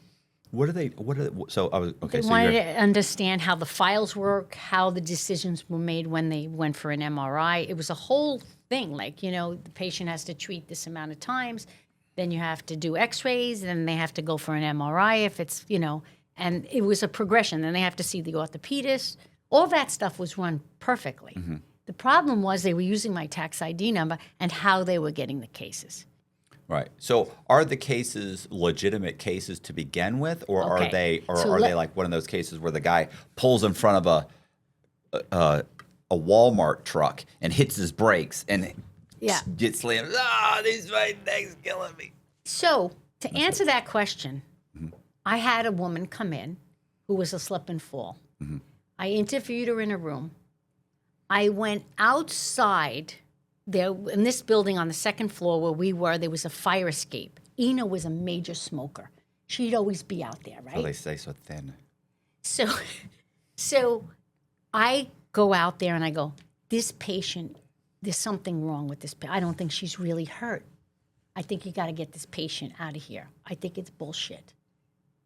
Okay? I say this to Ina. I remember exactly where I said it. Well, guess what? When I heard the tapes, I heard myself say that to her. She was wearing a freaking wire. She was wearing a wire because I know they wired several of the rooms. All the phones were tapped. Right. So they had a what do they call it? Sneak and peek? Is it sneak and peek warrants where they go in and they wire everything up at night? Who let them in? No, they don't need one. A judge, all they have to do is go to a judge and say, we believe this is what's going on. Here's why. And the judge goes, okay. Then they come in one night and they wire the place up. And because the judge gives them the right, he gives them a warrant for a sneak and peek where sneak and peek, no, they just go in. They just go in and they look through stuff. But to get it wired, it's another type of warrant where they give them like 90 days to watch, and they can keep getting it renewed just by saying, this is what we heard. Right. This is what we saw. So that tape where you're saying, I think you need to get this person out of here, I think they're bullshit, that should have given you some credence, right? Exactly, Matt. Did it? No. So all they said was, no, this proves that you know something's wrong. That's when I put two and two together. Ina was a recovering addict. Okay, so I remember Felix telling me that. Okay, but she's got it.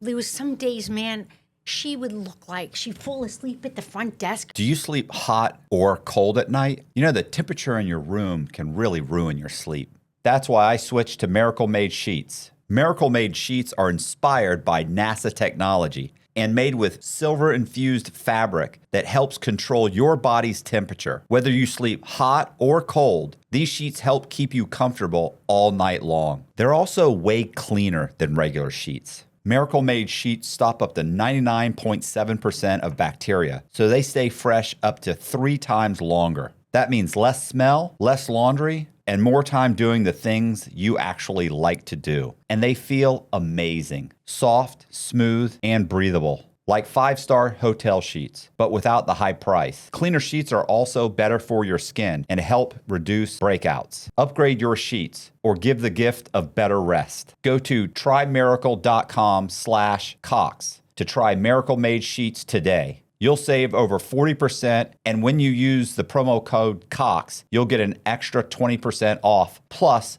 a free 3-piece towel set. They make an amazing gift, and with a 30-day money-back guarantee, there's no risk. That's trymiracle.com/Cox, code COX at checkout. Thanks, Miracle Made, for sponsoring this episode. Her head was down. I called Felix one day. I go, something is wrong with Ina. You need to come here and look at her. Ina's fine. Don't worry about it. I believe, I could be totally wrong because I really don't know the truth. I believe she got in trouble. Yeah, she probably got in trouble and said, got herself, said, I can get into a position where I can help you. Get a bigger fish. Yeah, get these guys. These guys are doing my boyfriend or my lover. Or my, sugar daddy, whatever. He's running a whole scam. I can help you guys. And they said, what's his name? And that's what happened. I believe. But I could be wrong. Maybe they were onto it. Because I remember getting something from State Farm, and don't ask me the number. It was some 2BF or something like that. And I had been doing PI for 25 years. I go, what is this form? I have never seen it before. I had to prove all these treatments. It was a form that made me uncomfortable, like as if they were questioning the treatment plan and stuff like that. I had never seen that in 25 years. All of a sudden, this form starts to appear with certain cases. Okay, so for about 8-10 months, nothing's happened. I took the plea. I'm dealing with the feds. I'm going there. I'm explaining this system. Until I heard that tape, then I realized, okay, it's probably Ina was probably got caught with something and then gave them in. But I don't know that, Matt, that's really the truth. Okay, sounds pretty likely. But anyway. Okay, so I get a call from Bruce one day. He goes, I got really good news and really bad news. I don't even remember what the good news was right now because that's what he said to me. But the bad news was they picked the judge. And I got the worst federal judge that was possible. Now the feds, okay, they're all lawyered up, right? So you got the other doctors are all lawyered up, and Felix and Andrew are lawyered up. Are their real names Felix? And Andrew, yes. But I thought they were Ukrainian. Yeah. Is that a Ukrainian name, Felix? His name was Alejandro. Well, I can't say it in Or so that's kind of like a nickname, Felix. But maybe. Okay. But I saw paperwork with his full name on it. It said Felix. Oh, okay. So maybe, who knows? Ivan Felix. No, I never saw Ivan. Dorvatsky. Something like that. Something very I ominous. remember one year for Valentine's Day, he came in with this expensive perfume. One for me and one for Ina. And she goes, I'm going out tonight. I left my perfume at home. She goes, let me just take yours. I never got it back. Like she That's how they are. That's how they are. Anyway. It probably was a $12 knockoff perfume anyway. Maybe, who cares? So. Did he look like Drago? Any of these guys look like Drago? They look scary, or they look kind of scary? Andrew was actually, Andrew's wife. It's funny because they had all these clinics, but when Andrew's wife hurt their back, who did they bring them to? Me, because they knew that I did a good job and I cared, and I was a great chiropractor. Great. Anyway, so I treated them, and I got Andrew's wife had very, I think it's afebrile diabetes and heart condition. She was a young woman. She winds up dying in this whole idea. All this stress that her husband's going, she dies. So does Ina's mother. And my father, dies in this process of all this, because this is going on for years. Remember, they came in May 5th of 15. Right. A lot of deaths. March of You're still walking around. yeah. Yeah, well, that's what I said to the federal prosecutors. I go, you guys, I'm somebody's daughter, and I'm a good person, and you guys are putting me in big harm's way. Well, we've done a lot of research. They're just businessmen. I go, okay, because you got nothing to fear, Linda. Okay. You're going to put somebody outside my house? So now I got to testify against these people. Mm-hmm. So it's Christmas Eve week. They got me in there asking me questions, how I'm going to present on the stand. They pull me in, I think Christmas Eve was on Thursday or something. They pull me on a Tuesday. And they're all there, and they go, guess what? Felix and Andrew took a plea. I got up, I started jumping around, and the federal prosecutors, they go, sit down, Linda. So I sit down. I was so happy that I didn't have to go testify against these people.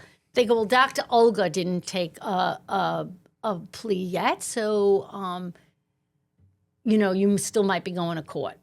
So sure enough, she was the last one. Her attorney was holding out for whatever reason, maybe to see what Felix and Andrew did. Turns out that I never had to testify against them. See, I think that's a bad thing. I think it would have gone further with the judge had you actually testified. Well, so I get this. This is not. None of these are answers you want to hear. No, well, the whole thing is, a disaster. I know, but you have to. It's the building's coming down. It's like it's how the buildings. It's a controlled. It's a controlled fall. Is it hitting another building on the way down, or are we going to get this puppy to come down the best possible scenario for the situation? So, here's the good news and the bad news. That's where I left off. The good news was, the bad news was I got the worst judge, a friend of Bruce's, that he actually goes to the high holidays, the Jewish holidays with him, the high seders and all this stuff. The bad news is he's the toughest judge I could have got. So that bad news is I got the worst judge. Yeah, And the good news is he kind of knows him. What does that mean? He goes, I can't sway him. He said, I'm going to tell you what we're going to do, Linda. He says, I need to get testimonials about your character reference. So he says, I need you to come up with 50 letters from patients, friends, family, let your kids write letters. He says, and I'm going to do a bio on you, a memorandum. Mm-hmm. He called it. By the way, I just read through it because I think I might have seen it back in the day, but my mind wasn't actively firing at that point. So he spells out my whole life, shows Joseph picture his license before and then towards the tail end of his life. After that car accident with my son, I took his license. But the son of a bitch went and got another one. But now he didn't look like the handsome guy that, and he told the story, he showed me with the kids, and it was like a 5-page thing. And then attached to that was all the letters from character references about me. So the feds are telling me that I was the best witness. I actually helped their case. Linda, don't worry. I don't know if we can help your license, but we're going to keep you out of jail. That's what they told me. Right. Yeah, that was all bullshit. Yeah, I know. Well, I didn't know. I believed them. So I get into court March 3rd. It was the federal courts, they're small. There was like maybe 20 seats in the back. People that I knew came out of the woodwork. It was like standing room only, like 120 people. All the groups I was in, everybody came out to support me, including my kids. My mother was not doing well at the time. This was 2018, March of 2018. And I said, Ma, I think you shouldn't come. I have to come. You're my daughter. I have to support you. Okay, so I remember going in there. We're all joking. My best friend came in from Boston. I sat down. They list all the indictments. They're rambling it off. And I could remember the judge slamming the gavel down and saying, I'm sentencing you to a year and a day. And it was like I had an out-of-body experience. Like I don't know what happened to me. And I just stood there so I remember Bruce tapping my leg, and he writes 10 months on a piece of paper. That was all preordained because they said that Bruce did a terrible job of representing me. But at that time, I had already pleaded guilty. The prosecutors get up. They go, Linda was a great witness. She explained the whole thing, but we still believe that she needs jail time. I look over at these a-holes, and I was like, I just can't believe you did this to me. I just can't believe it. And the next thing I knew, I was being escorted out of the courtroom by two ZZ Top federal marshals, like the long hair and the bald head. He didn't already have it arranged that they were going to ask you to turn yourself in? No. So you went into custody? No. Okay.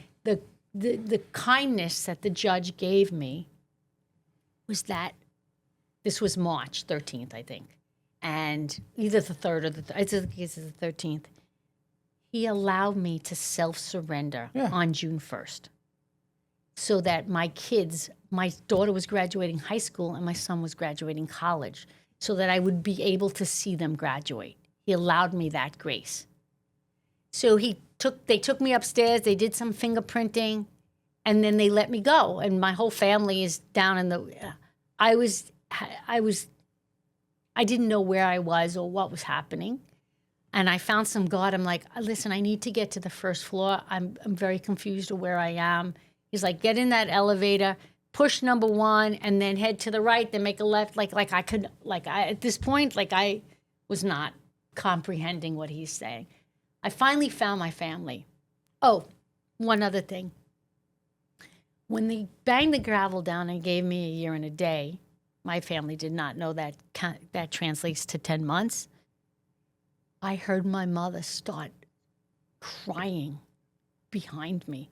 They couldn't get her out of the courtroom. She was hysterical. It took my son and her husband at the time I'm not the first person in my family to ever go to jail. Right. I didn't come from this. So I'm just a stupid ass. Basically, that's how I feel about myself when I look back on it. How was I so naive? But okay, so I go down. Everybody kisses me. I remember Steve coming up like this close to my face and go, "Okay, baby, we're gonna get through this together." He was a gem through this whole thing. And then I remember my kids coming. My father was sitting there like this with his hand, just unbelievable. And then the next thing I knew, I was whisked off by my best friend and my daughter, and I was sitting on a beach. They took me home to get a bathing suit, and they took me to Hillsborough Beach, to her condo, and they started giving me some alcohol, and we were playing backgammon. And I sat there, I go, "Hey, guys, do you realize I'm going to jail June 1st? Ma, just live in the moment, live in the now. Isn't that what you always tell me?" And then Steve and my son met us for dinner, and it was like my life was normal. I went to my kid's graduation, and that thing was looming. Like I'm thinking I should just go into jail now, but I wanted to be able. My daughter's like one of those super geniuses. She got some sort of full scholarship awards. I got to see all that stuff. Right. She got the Silver Knights Award. I don't know if you know what that is. It's a big deal. You don't apply for it; they pick you. Not a lot of geniuses in my family. Okay, not a lot. Probably the smartest person in my family and did 13 years in prison. Okay. So that was it. And then Bruce called me up because, "Where do you want to go?" I didn't know I had a choice. So they were going to send me to Miami, which, by the way, you're in lock and key. Mm-hmm. And you eat dog food. Or you can go to the camp in Coleman in Orlando. Yeah. So that's the one I chose. But why do they say Bruce did a horrible job? Because he didn't say anything defensive. Again, Linda is not a repeat offender. This is her first offense. Yeah, blah, but blah. we don't know what the memorandum said, and the judge knows that, and the judge has a PSR, and I mean it's nice to say that, but when they stand up, you understand that the judge already. When that judge walks in, he already knows what you're getting. Exactly. He's already done. And what Bruce told me was he was going to give me 36 months. Yeah. So, but you had gotten, but you got a 5K1 because you agreed to cooperate.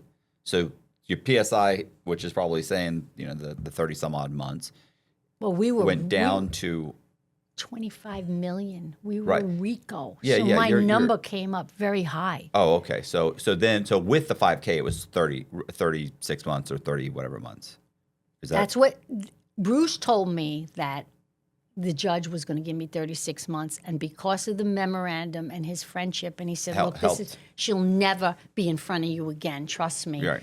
Yeah, I don't see this. I know it sucks going to prison, and nobody, especially professionals, tend to think that they're criminals or they've done something criminal that they should even go to prison. But first of all, the 25 million, I would not have. I would. If Bruce did anything, he should have argued against the 25 million. The problem is it's RICO, and you're subject to whatever the other conspirators are doing, even if you don't know what those conspirators are doing, even if you've never met or knew those conspirators existed. Doesn't matter. It's RICO. It's conspiracy. You're all connected. So, I get it. It's unfair. I think if he could have argued it down, which it sounds probably I think did he the did. best he I think he could. did. So that's what I'm saying is I don't see. Do you know he a still year and a calls day. me? He still calls me Yeah. to see how my family's doing. How's your dad? I mean, Yeah, you don't realize that you didn't have a lot to work with. No. You're in a bad position. I know you don't feel like you're in a bad position because you feel like, well, I wasn't really aware of any of that stuff. I get it, but for the situation, this is probably the best result you could have asked for. And let's face it, a year and a day, he could have said he didn't have to give you a year and a day. Could have said a year. You'd have done the whole year. Right. You would have got because the year and a day. Translates. Know why a year and a day, Colby? So they can get some time off. Good right? time. Because if they say a year, which is so stupid, I don't even understand who came up with this fucking shit. But for some reason, if they say a year, then you get no gain time. If they say a year and a day, well, now you get a couple months off. Yep. And you probably can get some halfway house, which I would think that. So now it's really went from a year and a day down to maybe 10 months. You still got 10 10 year and a day. Did you get halfway house? Well, I had the option of staying the 10 months at Coleman or staying 7 months at Coleman and doing 3 months in the halfway house. Right. So you went from 7 months I did there. Right. So you went from a year and a day to 7 months. Right. I mean, 7 months.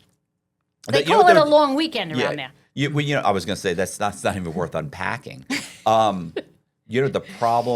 The problem is, and I'm sure you probably figured this out, since going there and coming back, and we'll talk about this in a second. But the problem is, it's not the 7 months; it's the devastation of your life afterwards.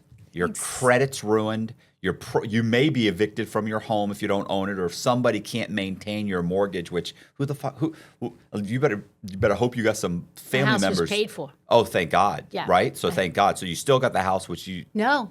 State Farm put a lien on it, but put a lien on it, but it's we still got it there. off. No, we got it off. Okay, so you didn't lose the house. No, I didn't lose the house. Okay, what's State Farm got? For the insurance.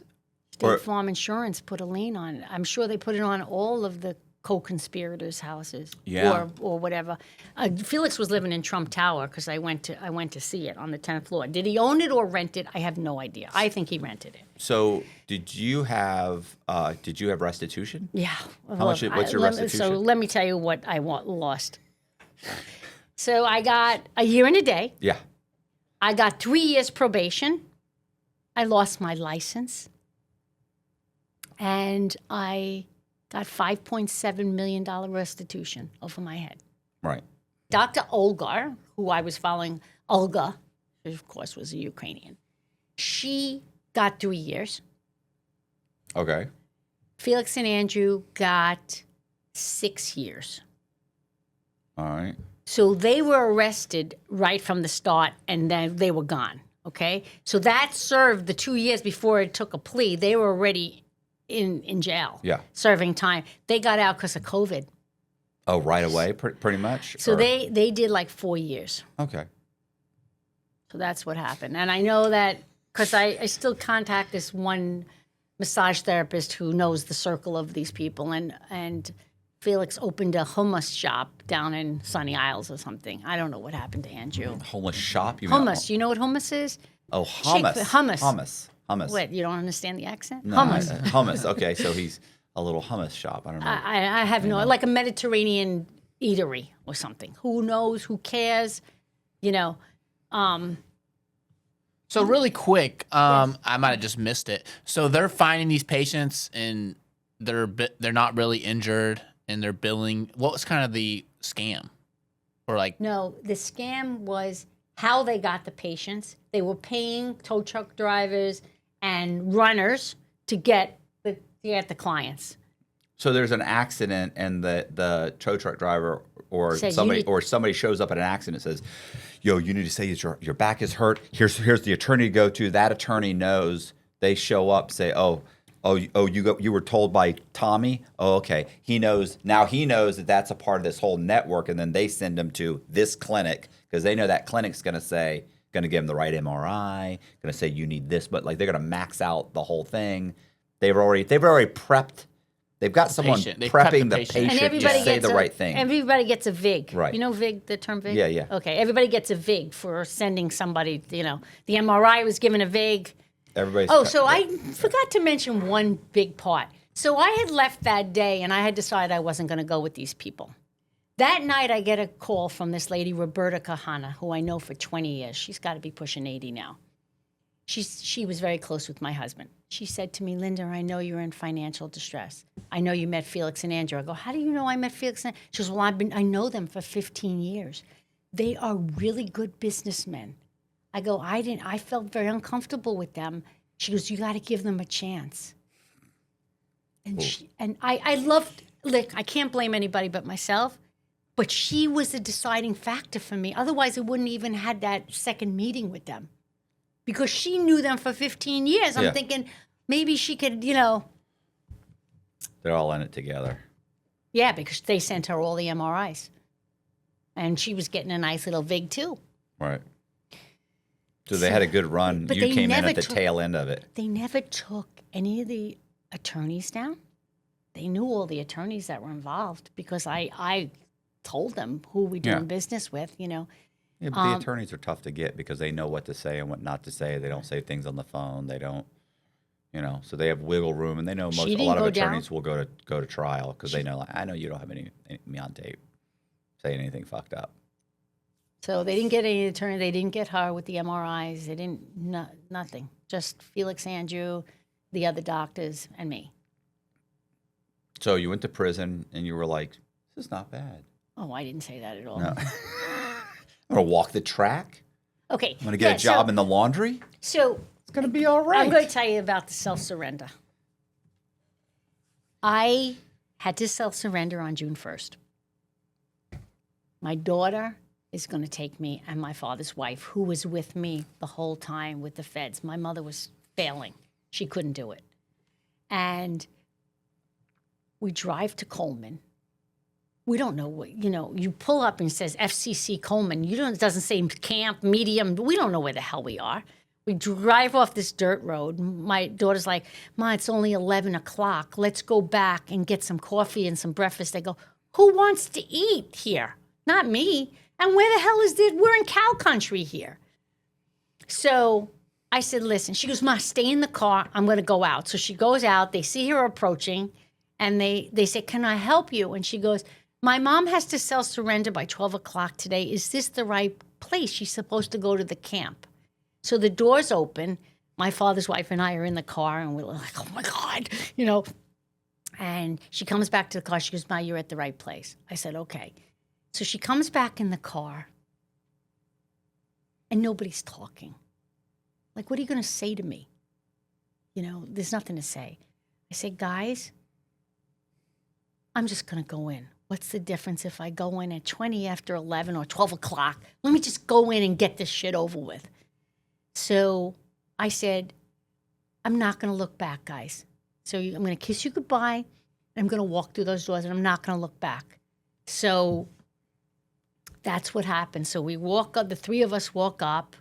They open the doors as I'm approaching, like I'm some superstar, right?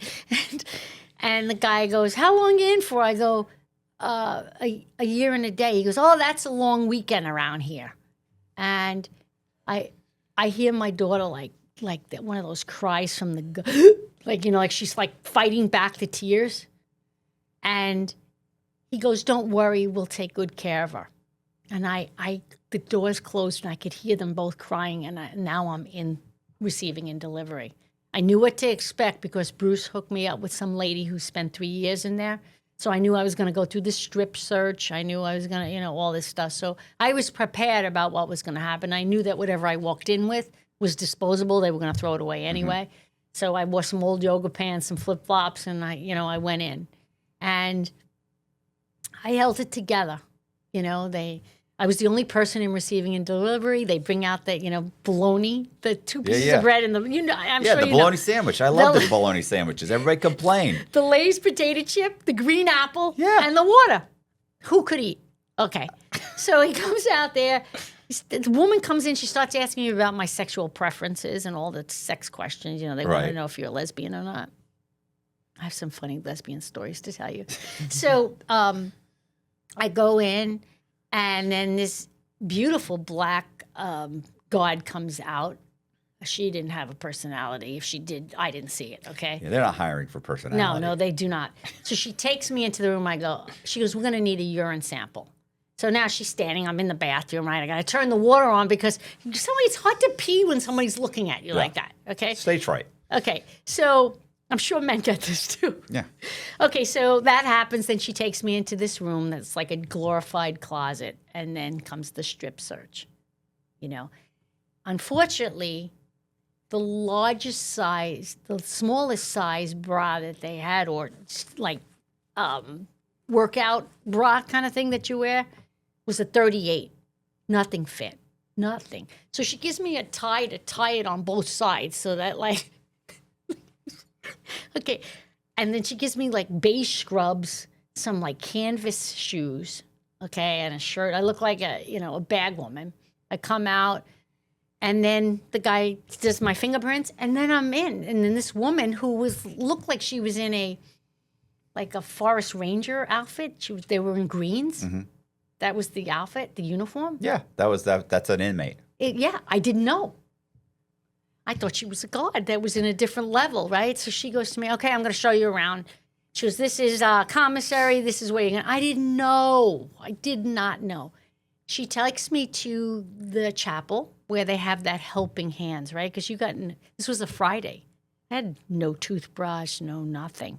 And then they give you, the other inmates give you a bag. Did you know about this? I'm not sure. Is this just when you get? So it's obviously different. Okay. But let's say you're a Mexican guy and you show up and you're Mexican and you walk in. All the Mexicans will go to the guy and be like, and they'll give him shower shoes and a lock, and but they give that out of his own stuff, and they say once you go to commissary, just pay us back so we can give stuff to the next guy. Okay. So and in the women's, it's different. It's different. There's different politics also in the women's. So yeah. Okay. So they take me to the chapel, and the woman, her name was Vicky. She goes, "What's her bunk?" And she goes, "F1 162." And she goes, "Welcome, bunkie." And she just, I don't even know what a bunkie is. It's a roommate. yeah, I know now. yeah, we call it cellies. Okay, Sally's. Okay. So she gives me a hug. And at that point, Erica, the one who was escorting me around, this woman takes me back to the dorm. Now, obviously, everybody knows you don't belong with these outfits because nobody's wearing the same thing you're wearing, Yeah, right? they know you just got here. Right. And they all looking at you, you're walking through. Well, this woman, she was in something with mortgages. Her and her husband both went in. I don't even know. Ugh. And Mortgage people, they're the worst. I don't even know how long she had, but she was 8 years down. That's a term it's amazing how you learn these terms, right? She was down 8 years. And she was a black woman. All her black friends came and they brought me. She gave me a toothbrush, everything. The Helping Hands is a ministry that once you're in there, you donate to the women that are new coming in. Right. Okay. But her friends came with the earphones so I could listen to radio and to listen to the movies, and flip-flops and grays that you don't wear when, Yeah. And she helped me make my bed. I was on a top bunk. And then I just sat there, and then the tears started, it just, boom, it hit oh my God, I'm in prison. Oh my God, tell me this is not happening. like my life for the last like 8 years was like is this really happening to me? So she said, come on. She grabbed my hand and she goes, you got to get this out. And she walked me around that track until I was done crying. She gave me some sunglasses here. She goes, put these on. She held my hand like we were arm in arm and she walked me probably about 10, 12 times till I was, nice. It was so nice. It was so kind. And you look like you're getting teary-eyed from it. I do. Yeah, because it's a horrible feeling. And then she brings me back to the bunk. She goes, I need to explain to you about counts. Well, what's a count? Well, you need to be counted. You have to stand. Oh, yeah. They're explaining all this stuff to me. And then these two girls wind up in a verbal fight right in front of my bunk. And I got so scared. I like climbed into the corner and I was like, tried to I was afraid that one of them was going to, she said to me, nobody touches anybody in here because if you touch them, you're out. You're not allowed to touch. So you'll hear a lot of verbal stuff, but you're not going to see anything. Well, that wasn't true because a week prior, two girls in the main line where we ate, this one girl was harassing the other girl and she wound up breaking her jaw. So there is... Not everybody's very good rule followers in prison. I noticed that. Yeah, did you notice that? Hey, did you not talk to Janine? She said nobody touches. Well, so I learned the ropes real quick. And what happened is the black women stay together, the Spanish mamas stay together, and all the other are lumped into a group. The others. So I was another, basic white girl. And they put very high intelligent people in with Yeah, I get cartel runners. it. Yeah. I hear you. Girls that had shoved stuff up their behinds and then got caught. And so you got, I was in there with the mayor of North Miami Beach, some doctors, some lawyers, and then the rest. Yeah. So I don't know how they expected these people to mesh. So they had told me, get a job at the library, get a job at the warden's office, or, medical, all those perfect jobs were taken. So I wound up working at a factory job at Unicor. Oh. Okay, and I was very happy there. Big money. Big money. Yeah, we made the most money of anybody in the camp. Like 17, maybe is it $1? Did you make $1 an hour, or you have to work your way up. So it's 29 cents, 49 cents, 89 cents, and then overtime I think comes to $1.29 or something like that. Nice. Big time. So the dorms were kept. Listen, I knew a guy that left with like 10 grand or something like that from working at Unicor. He was making there like $1.30. That's big money. He'd been there forever. Kenny King. Kenny King. So what happens was they put me on receiving and delivery. I was definitely with a lot of the blue collars in there. Okay, and these girls are fighting in it. It's receiving and departure. Right? Okay. No, I'm talking about at Unicor. Because you were like when I went to you when you first got there. It's R&D. It's receiving and departure. But you kept saying receiving and delivery. No, departure. I'm sorry. Because that's another area. Department. Yeah, department. So in Unicor. So I get I start at the bottom. Yeah. And I'm in receiving and delivery.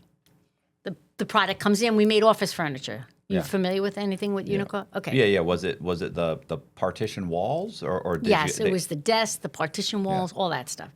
So I didn't like receiving and delivery. These girls were crazy. So I went to my guard and I said to him, "Can I get another job? What's the next level up?" And he said, "You could be a row girl." I said, "Great." He goes, "Which row do you want?" I got 3 open.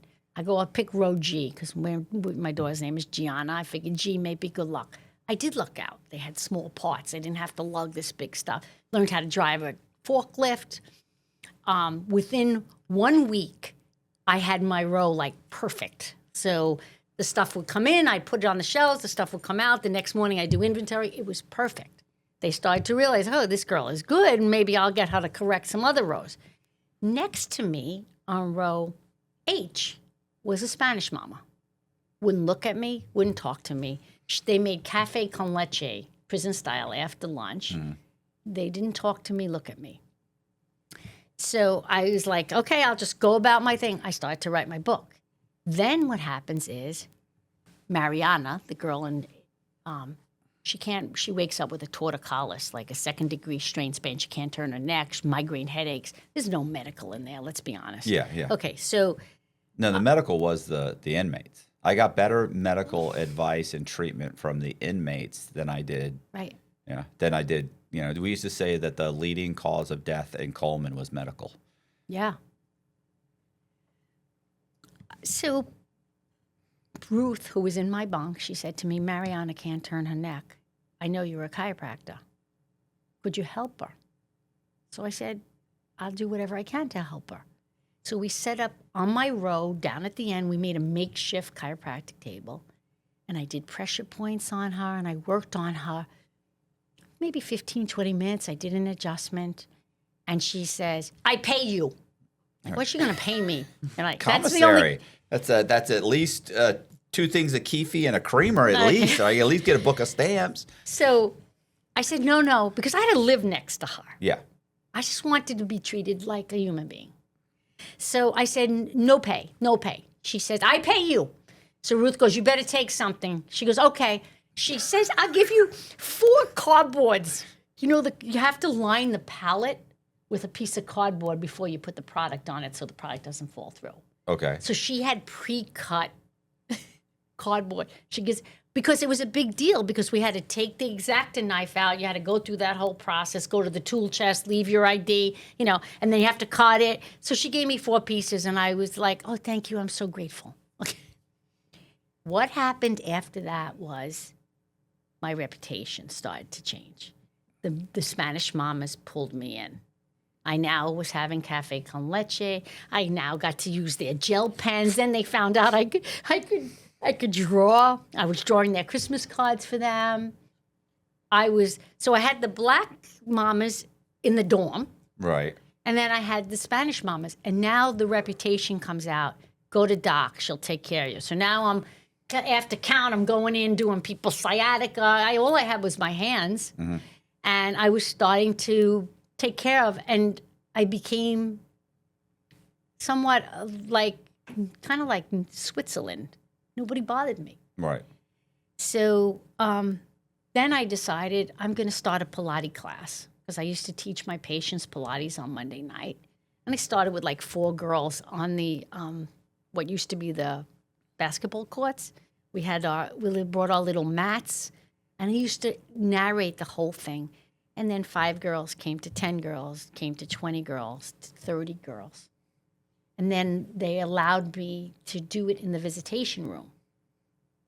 And it was kind of a nice thing to give back. And I would take the girls away. Like, okay, girls, shut your eyes. We were looking up at the sky. Just imagine you're on a cruise ship right now. We had some makeshift music, and we would do Pilates for like an hour, and people loved it. When I left, I taught another girl how to do it. So I said, this needs to keep going. So between my patients and, my Pilates and writing my book, I was like, really kind of okay. I managed to get through it. I made the best of a very bad situation, and the funny story was you go in the shower and we didn't have hot water in F1 dorm. Are you serious? It was like somebody would flush the toilet and we get moments of like 10 seconds. So we did the PTA, puss, tits, and ass shower in 30 seconds or less just to get, I'm not joking, right. Just to get, basic shower. Then when I had to wash my hair, it became a whole different, So then I would come at times when nobody was using the showers to try to get hot water. And occasionally you did. I think I had 10 hot showers in 7 months until the black mold on the ceiling and the side became so bad they closed our showers down, repainted over it, and we got to use F2 showers, and they were hot water. They had hot water in there, so it was like, don't fix our showers, please. So that's what happened to me, and that's, so one night I'm on the top bunk, I'm 56 years old on the top bunk, have to pee during the night. I have to climb down. I was all the way at the end. I have to walk a half a block to get to the bathroom. Oh, I asked the girls, I go, can somebody tell me why there's no toilet paper in the bathroom stalls? She looked at me like I was an idiot. Did you have toilet paper? No, they gave us rolls. Will you Yes, bring your roll? because she said these girls are animals. They like throw the rolls all over. The girls were fighting over the rolls of toilet paper. It was crazy. So you had to grab your roll and go to the bathroom, climb back up. So one night, I rolled on my bad shoulder. Being a chiropractor for almost 30 years had its toll on my left shoulder. And it woke me up from the pain. These two girls are getting it on. I don't know where. I can tell you the vicinity. I'm hearing the moan. And then it's getting faster and faster. And this is going on. So I had a cap on. It was so cold in those dorms, right? I'm got my pillow over my head. I'm trying to escape this erotic sound. I didn't think it was very erotic, but they did. So finally, after 20 minutes, I just yell out, "Will you just come already?" Well, they must have been keeping a lot of other women up. Right. So all of a sudden, we hear this hysterical laughing. We're in the dark, right? The only thing that you see is the emergency exit light that's red. And a bunch of women, they went completely silent. Come on. One night I got up, there's 4 legs in the shower. All these guards would have to do is change the time of the count. And they would catch them all, but they didn't want to do that. They don't want to catch. They them. don't care. They don't care. They don't They care. just want to count and go home. Right, and be done. So, So you went to the halfway house. yeah. So Steve would come. Before I went to the halfway, he would come every other week. Saturday, Sunday, drive 3 hours. One time they took my dad. He was 87-something years old, and they're standing out in the heat. And one of the guards was nice enough to bring him in, and then he wound up taking my whole family in there. So one day, Steve comes in. He goes, one of the first visitations, I go to the vending machines. I don't know I can't go to the vending machines and buy with my family's money. This guard comes out of nowhere, starts yelling at me. And my father's I go, "Dad, remember, 7 months, we can get through this. Don't worry," because he was going to mouth off, How dare them talk to his daughter like that, And we learned very easy how to, So one day I'm in there, and Steve goes to me. It was just him and I. We walked outside. We had a little area that we could talk outside, too. It was enclosed. And my son used to go, "Look, Ma, freedom." Not freedom. Freedom. We used to play what he called jailhouse rummy. Anyway, Steve goes to me, "I got a surprise for you." I go, "What?" He goes, It's in my balls. I have to go to the men's room." I go, "Jesus, you wanted me to get into trouble?" He comes out. I love figs. We have fig trees. Comes in with 2 figs, fresh figs from my garden. And he goes, "Here, honey." I was like, "Oh my God, I loved it. I was so happy to get these 2 figs." And that he snuck it in, It was so sweet. I said, "Could you bring my special lipstick stain?" He goes, "Well, then, you get cocky. Well, that was the only 2 things we actually snuck in. But the guards that came at visitation were different from the regular guards. And there was these guards that I only saw them at visitation. And my son is a very good-looking version of my husband. And when he would come in, all the guards would be like, "Oh, my God, who is that?" And everybody would be distracted. It was great. And all the other inmates would be like, "Oh, I have a beautiful daughter." "Yeah, I don't think so," right? And he would come and he would spend as long as he could, and we'd play rummy. And anyway, so then I got to leave.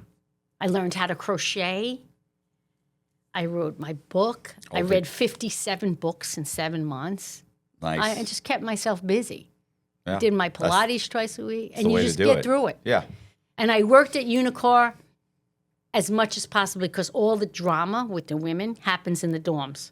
So the best thing to do is stay away from the dorms as much as possible. Right. One night above us, there was an older woman. She was a psychologist. She fell in the shower. She had a compound fracture. The girls run to the fence. "Please, please call an ambulance." Well, they wouldn't have it. These women got together and they made a gurney and they carried her out and down the steps with a towel.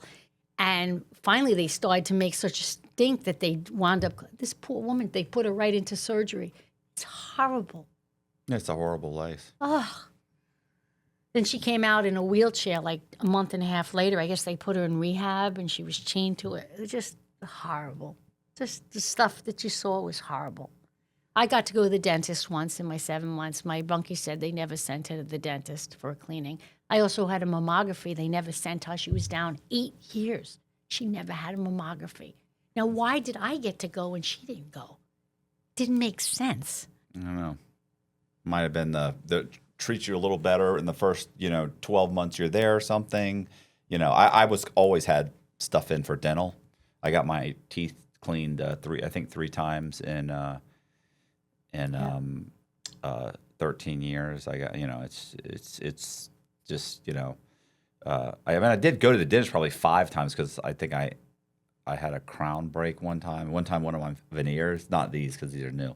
I had a veneer come off one time, and he fixed it. But other than that, it's a horrible, horrible place, and there's no rhyme or reason. No, it's funny.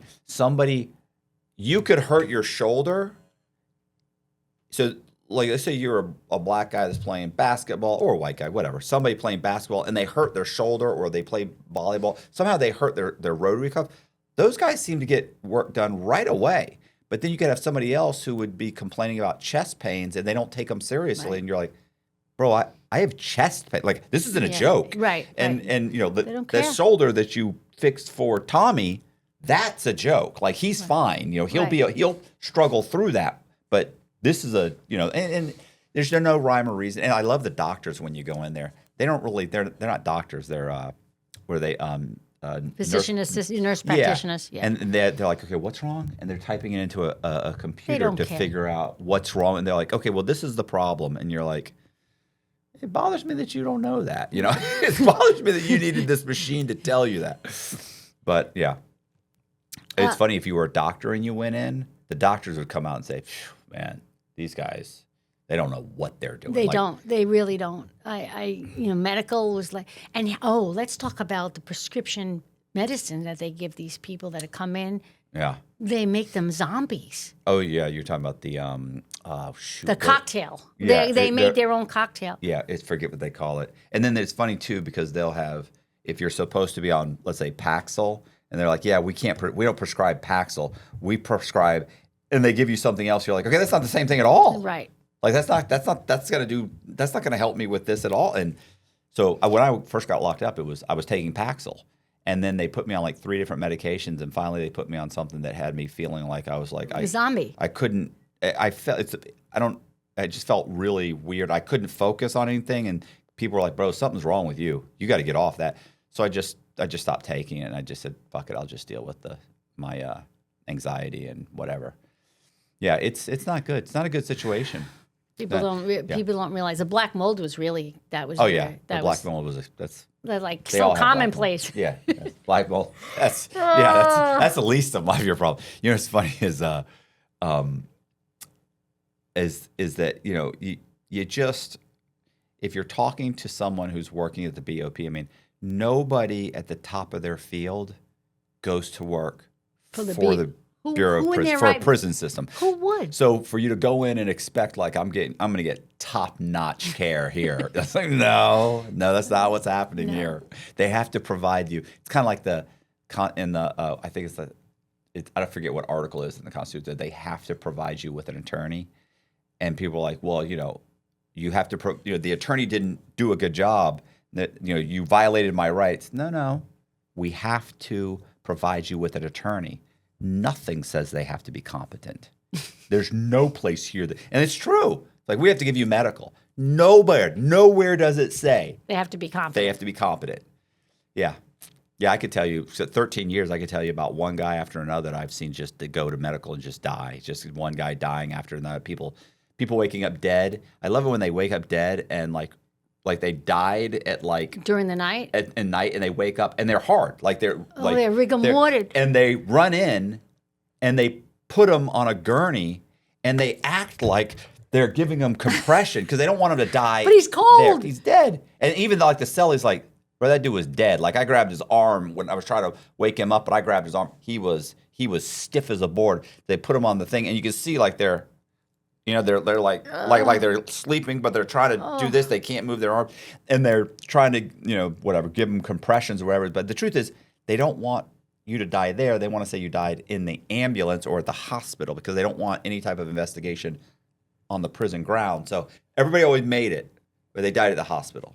Like, no, I feel pretty sure he was dead he was dead in the bed. If you sleep hot at night, you know how disruptive that can be. When you're not resting well, everything else feels harder. Your focus, your mood, even your recovery. GhostBed is here to help you fix that. They've spent decades perfecting how to build a bed that's comfortable, durable, and designed to actually help you rest. Every GhostBed mattress features premier materials, proven cooling technology, and their exclusive ProCore layer, a targeted support system that reinforces the center of the mattress where the body is heaviest. It helps keep your spine aligned and your back supported, so you can wake up ready for anything 2026 throws at you.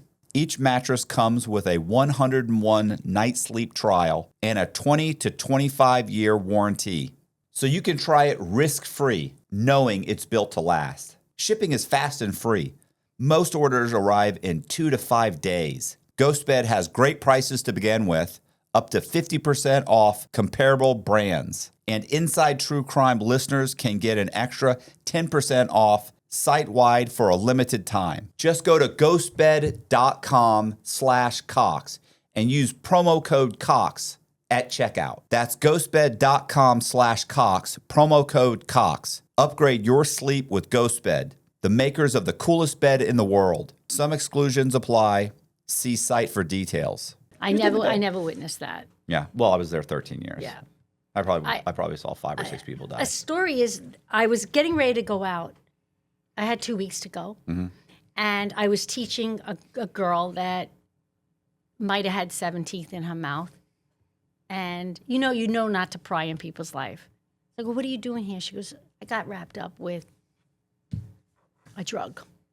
And she goes, I couldn't stay awake. I have 4 kids. I go, what about Starbucks? Yeah. So I don't know. She was making it with battery acid and stuff. It was crazy stories. So she goes, will you go to lunch with me, my friends and I? Well, that table of 4, I don't even think they had a full mouth of teeth with all 4 of them combined. Yeah. It was, and I felt so sorry. These girls were like, it was so sad. Mm-hmm. We had a lot of girls in from Puerto Rico, because I guess Puerto Rico doesn't have a camp. We had a lot of cartel. We had a lot of stuff. And I started to, learn about, she's like, oh, Doc, you're so nice. And, it was so sad. And one of the stories that broke my heart that I told my family when they came to visit me, when you hear the chaplain call your name, somebody's dead. Somebody's dead, died. right? So this one night, we were already recalled. Had to be 8:30, 9 o'clock. They called this woman's name. Her son was in a gang. He was murdered. Right. Okay. And she came back after 10 o'clock. We were already lights out. And this woman was crying from the depths of her soul, Matt, like hysterical. And all of us are in there crying. With any mother that's in there, had to feel that. Like, oh my God, could you imagine getting that call that your kid is dead and you can't even go to their funeral? Mm-hmm. And I remember she left like 2 weeks before me, and she said, I'm going to the hospital. I'm going to the gravesite right now. I'm going to go say goodbye to my son. I just felt just so horrible. And then there was this other girl where her daughter was involved in drugs, and she OD'd. And then she had kids, but they couldn't find the father of the kids. He was out there was nobody to take care of these kids. I don't know who came in. They wouldn't let her go. If there's any kind of firearm involved, they won't let you go. Mm-hmm. Or the gang or anything. So these women just ate themselves to oblivion. Like I was sitting at the table with her. She's like, I just ate everything in my locker. And she's talking and she's eating. Like, it was so sad. If you allow yourself to actually feel what they're feeling, it's so sad. And like, it's generational. Like, she's a drug addict. Of course, her daughter became a drug addict. One of those. It's horrible. So I remember when they gave me the row, and I know it might be going too much detail, but there was no chair at the row. So I said to the guard, I go, can I get a chair? So he gives me a brand new chair. The next day I go in there, the chair's gone. So I go in there, I go, my chair's gone. He goes, well, Linda, you're in with criminals. They stole your chair. Yeah. Steal someone else's. I go, oh, no way. I'm going to get me another chair. So he got me another chair. And then I asked him, I said, can I get a raise? He goes, do you have your GED? So I go, he says, it doesn't say anything in my computer here. He says, you got to go to education and have them upgrade it. I said, yeah, I have my doctorate. I'd like to, So then I moved to 89 cents now. I was like a big shot, But I saw and witnessed so much sadness that if you really allow yourself to feel it, it's just horrible. I just read books. I just try to keep myself as busy and I walk that track on an average 10 miles a day. I put my music on and I disappeared because I came out of there so skinny. I mean, I don't know about your food, but certain days, like, we could mask the food, but certain days it just... Yeah, I'm 180 right now. I came out at 150. The day I left, I was 140, I think 148 or 149. It was super skinny when I got out. But I was either running. I was running all the time and walking all the time. And I actually knew to lose weight. I lost like 15 pounds, probably within a few months before I left, because I knew when I got out that I was gonna gain weight. I knew you're gaining. Oh my God! The freshman 15. So excited. I knew that was happening because everything out here, is so good. Like I go to a restaurant and it's like, oh, what do you want? Like, I'll eat anything on because I know that nothing on here is bad. Yeah. That wasn't the case at the chow hall. One of my worst days in there was Thanksgiving. Really? I had a video chat. Oh, that's so I saw the family. Yeah. I saw the whole family's gathered around, right? And then here I am, in my little green outfit. And I didn't expect any visitors. So after my video chat, I walked around the track, and some girl comes running up. She goes, they're calling you. I go, no, I don't have any visitors coming today. And she goes, okay. I go, there has Varisco and there's Velasco. It must be her. I keep walking. 2 other girls come up to me. She goes, I'm telling you, they're calling you. I go back in. I throw my greens on. I get there. It was like an hour, the guy. It was one of my husband's good friends, Uncle Joey D. He said, my family was cooking, so I didn't want you to be alone, because I talked to your daughter, and she said nobody was coming to visit you, and I didn't want you to be alone for Thanksgiving. And he came, and that just shifted me. It made me feel so good. So simple act of kindness goes so far in that hole that you're in. So then I'm 2 weeks from going, and then these girls try to pick fights with you because they know you're getting out. Yeah, they get jealous. They're yeah. Listen, here's the thing. Like, prior to prison, I never really, you don't really understand or notice. Like, you hear it, but you don't really understand mental illness until you live it. Right, till you lived with someone 24 hours a day, and jealousy. Like, I'd always heard, this person's jealous, and I was always kind of like, I didn't really understand that emotion, and I never really met anybody that maybe they said one thing or something that seemed odd or something. Maybe a friend of a friend or somebody, but you didn't really know it. Like, in there, you see jealousy on a scale that you can't imagine. I mean, people making up stories and blatantly lying, and you're like, and in the end, you're like, why did they? You start to realize, like, oh, it's jealousy. Like, there's some really, there's some great people there, very far and few between, but there are, the bulk of them are, and they're horrible situations, but there's a lot of, some of it's subtle mental illness, some of it's extreme. But there's craziness. Yeah, but there's some real, people have real problems, and you see it because you're living with this person, you're living next to this person. You could watch their behavior and be like, wow, like, this guy's just nuts. Like, he's just not figuring it out. Like, he's like, these people suck at life. Yeah. In a way that you can't even fathom. Right. And then you think how lucky you really are in life. Yeah. That you gotta, they switch that you're able to get out and bounce back. Right. Most of these people, they never bounced. They were never bouncing. They've been rolling the whole life. Like they're never bouncing back. They don't have a prayer, and then they end up in prison. Some of these people, the best they've ever lived and the most stable environment they've ever had has been in prison. Yeah. That's the most stable environment they've ever had. It's very sad. Yeah. It's very sad. Okay, so I get out. Can we stop for a second? Let me get a restroom? soda. I was thinking about James. What about him? Just it was the same thing where he was just talking about somebody who was just totally unprepared to go to prison. Yeah. You know what I mean? Does anybody prepare? Sure. Yeah, some people are. There's got to be a You were first time saying for James everybody. was unprepared? Unprepared, yeah. And then I was thinking one of the girls in my case, Allison Arnold, actually went to Coleman, called down there first, and said, "Listen, I have to turn myself in, whatever it was. Self-surrender. Yeah, self-surrender, March, whatever." I was wondering if I could schedule some kind of like a tour of the facility, and they went, I'm sorry?" And she goes, "Yeah." She said, "Like, I'm going to be going, so I was wondering, can I come first so that I can kind of know where I'm going, get the lay of the place?" I'm sorry. Didn't her attorney prepare her? Oh, no. The attorneys have no idea. And she went, the woman goes, she said, "I'm sorry.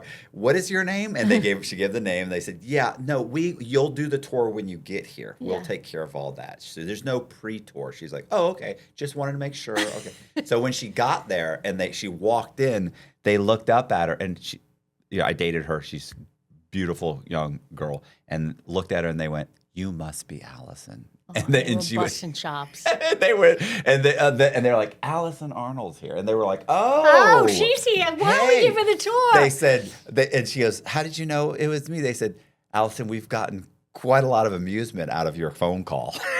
And she's like, "For the tour," and she's like, and Allison was like, when she was telling me this, she said, I had no idea. Yeah. She's like, "I didn't realize." She's like, "Once I got there and was telling people that I'd called, they were just hysterical. They were just dying and laughing, like." Yeah.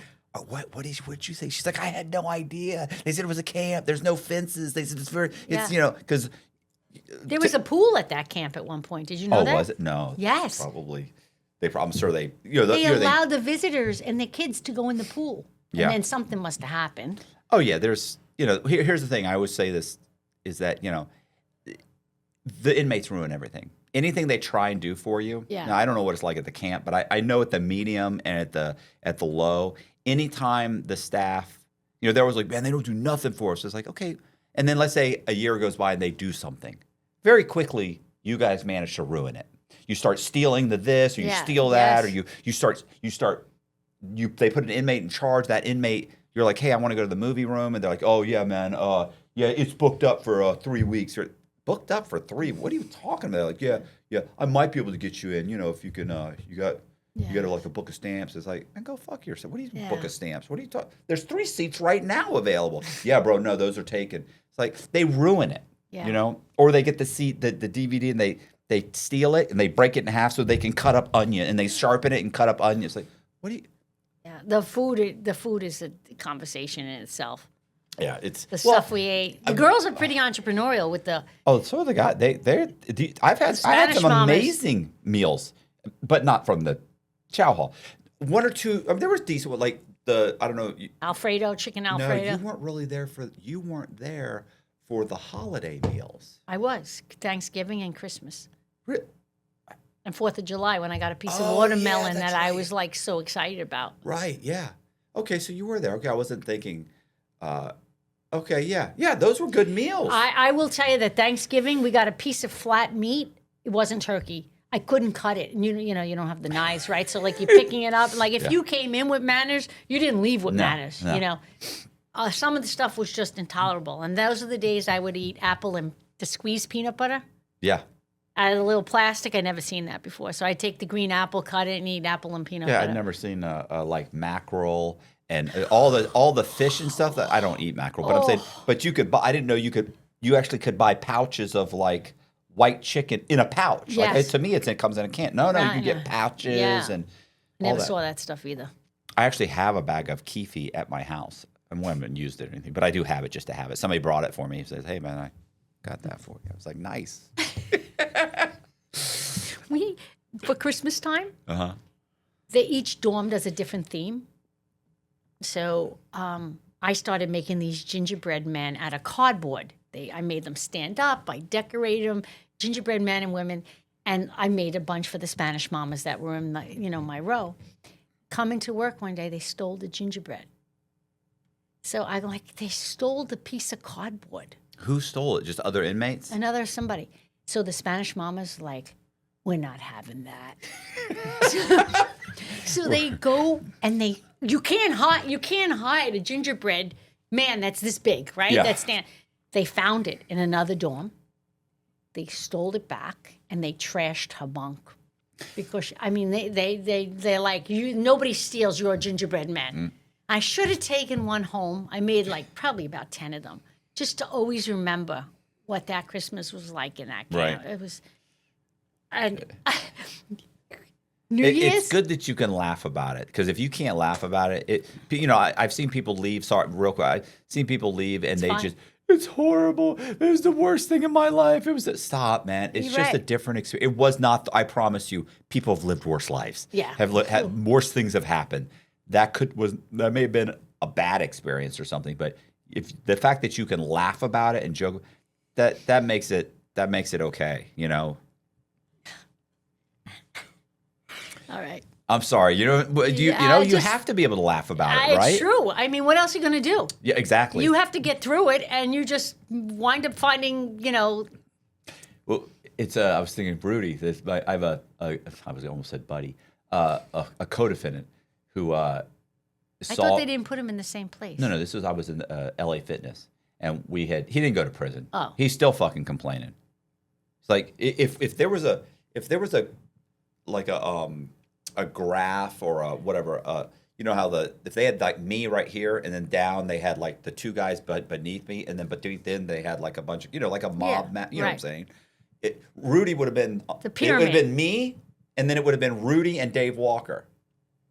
Rudy was on my these two were both on my indictment, but because I went on the run, and by the time I got caught, the economy was collapsing. They didn't arrest them, or these other They're people. lucky. Right. So instead, the $6 million restitution that I have that should have been divvied up between everybody, I got stuck with. Rudy to this day cries like a bitch. Sorry. It's okay. That I ruined his life because the FBI came and talked to him because there's an article out there that says he was a part of an investigation. Not realizing, Rudy, and he makes it seem like I was doing something fraudulent he didn't know about. And let me tell you how involved he was.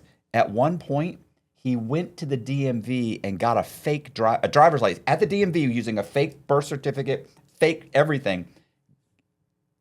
He had a fake issued ID. Like, you were so ingrained in it, you had fake IDs. He had a completely fake so lucky. profile. He made probably close to $1 million. Of course, he blew it all. Tons of real estate, like everything. And because I left and the FBI questioned him several times, and he basically denied everything, like, oh, Matt did all this, I didn't know anything about it, never went to prison. He acts like it's the worst thing ever. It's like, bro, you should have done no 10 idea. years. You should have done 10 years. But I remember I saw him in LA Fitness one time, and he was talking to me and everything. He was complaining. I was like, right. Yeah, no, Rudy was horrible. I'm sorry. I feel bad for you. Knowing I just got out of prison. Right. And I'm still paying $700, $800, $1,000 a month in restitution every month on probation. And I'm sitting there, right. And he goes, and so while I'm talking to him, a guy walks up to me and says, excuse me, I can see, Mr. Crocker, I can see you're talking. And I was like, yeah, what's up? And he goes, I just want to let you know, bro, I follow you on TikTok and YouTube. I watch all your videos, bro. Like, you're like an inspiration, bro. I just wanted to say that and say, man, that it's, and I know you're busy. I'm sorry. I said, yeah, man. I said, I appreciate it. I shook his hand. I said, look, I am talking right now, but I do appreciate it. He's, no problem. But I just wanted to say hi. And I do. I'm subscribed to your channel. I said, man, I appreciate it. And he walked off. I turned back to Rudy and I said, you were saying? And he looked at my wife and he goes, how often does that happen? And she goes, all the time. And he goes, boy.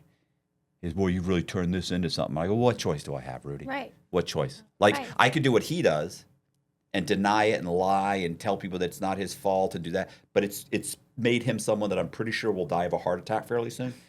Or you could do what I did and lean into it and just say, Right. yeah, this is who I was and that's is what what I did. happened. And this is who I am now. And you can either deal with it or you can go fuck yourself. You Right. know, that's it. There's only two kinds of people. Right. It's good. There's two kinds. I would say there's two kinds of people: those that will send you money when you're in prison, and those that won't. Right. You know, those that will come visit you, and those that won't. And I don't need the ones that won't come. Before they yanked my license, I was going to go to the chiropractic convention because we need to get the credit hours. And I thought to myself, What am I doing? why would I go? Right. You know, they put the whole article up there in front of 500 chiropractors.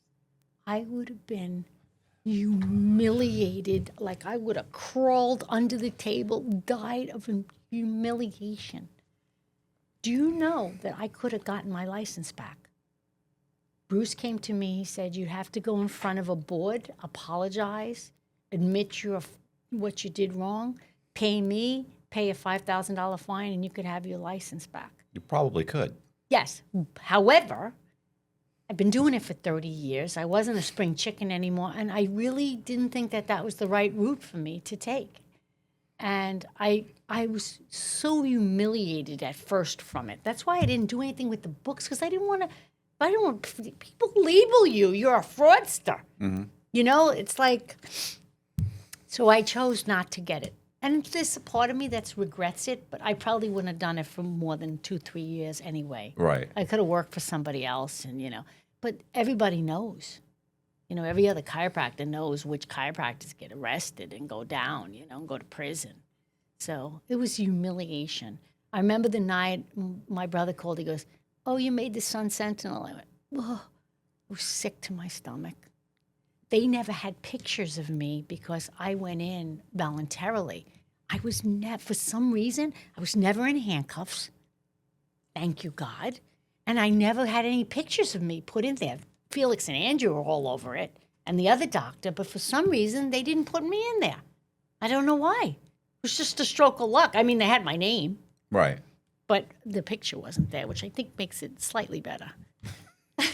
Slightly. Anyway, let's talk about the halfway house. Okay. You want to talk about that? Yeah. Yeah.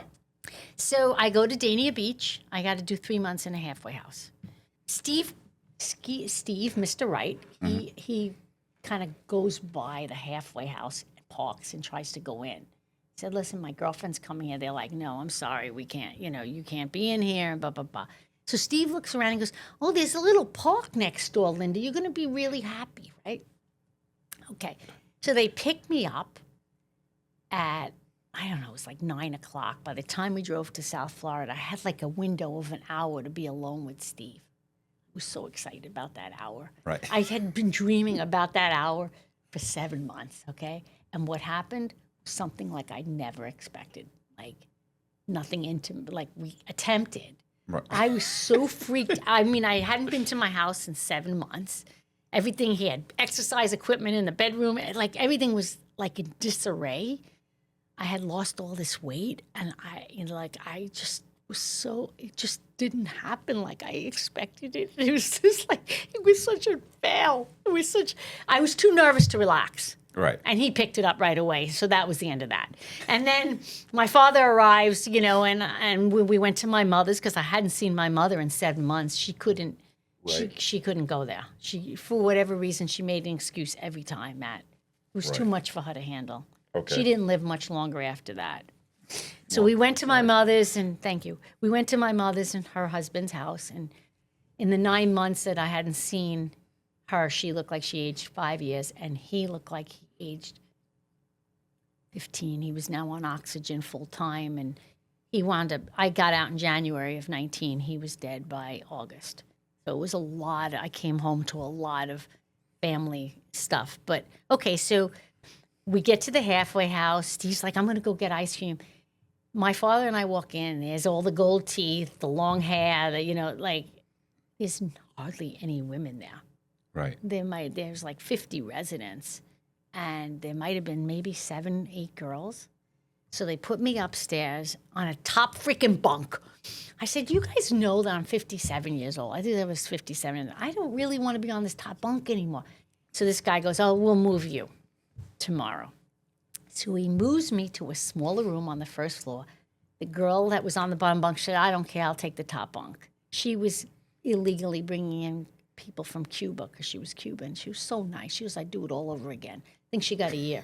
Anyway, so she was a clean freak. She was in there. We had our own bathroom for 3 women. So it was her, me, and this other girl who was in the camp with me who had gotten out before, Shanti. So she's cleaning the bathroom all the time. We're in vertical lockers now. It was like I was in the Hilton at this point, you know. So I was so excited. I had my cell phone, and this girl that was above me, Yvonne, she worked at Jackson's ice cream parlor, which is like 2 blocks away. So she would bring home ice cream for us every night. It was like, oh, thank you, God. You know, it's like ice cream, you know. So to take a hot shower and have a private bathroom where you could shut the door, it was like unbelievable. So one day I'm coming back from work. I got a job with that guy, Steve Landers.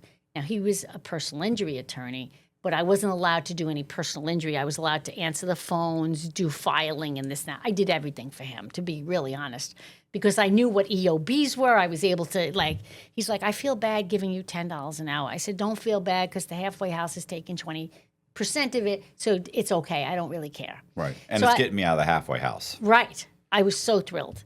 I cleaned up his entire operation. I went through files. He's like, how did you do that? I go, I just keep myself busy. I shredded all his old file. I went through everything.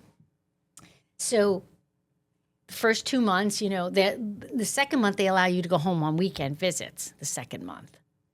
So Steve would pick me up. And you have to, you know, you need a house line because they have to be able to call you at all hours of the night, Yeah. right? And you're not allowed to leave. And I was thrilled. We'd stop at a Chinese restaurant, order, bring back food. We had time, you know? So we're having Chinese food this one night and the phone rings and it's Wells Fargo. Linda, did you bill $500 today? I go, no. So she goes, I'm going to send you an email. My roommate, when I got home from work one day, I left my purse on the bed.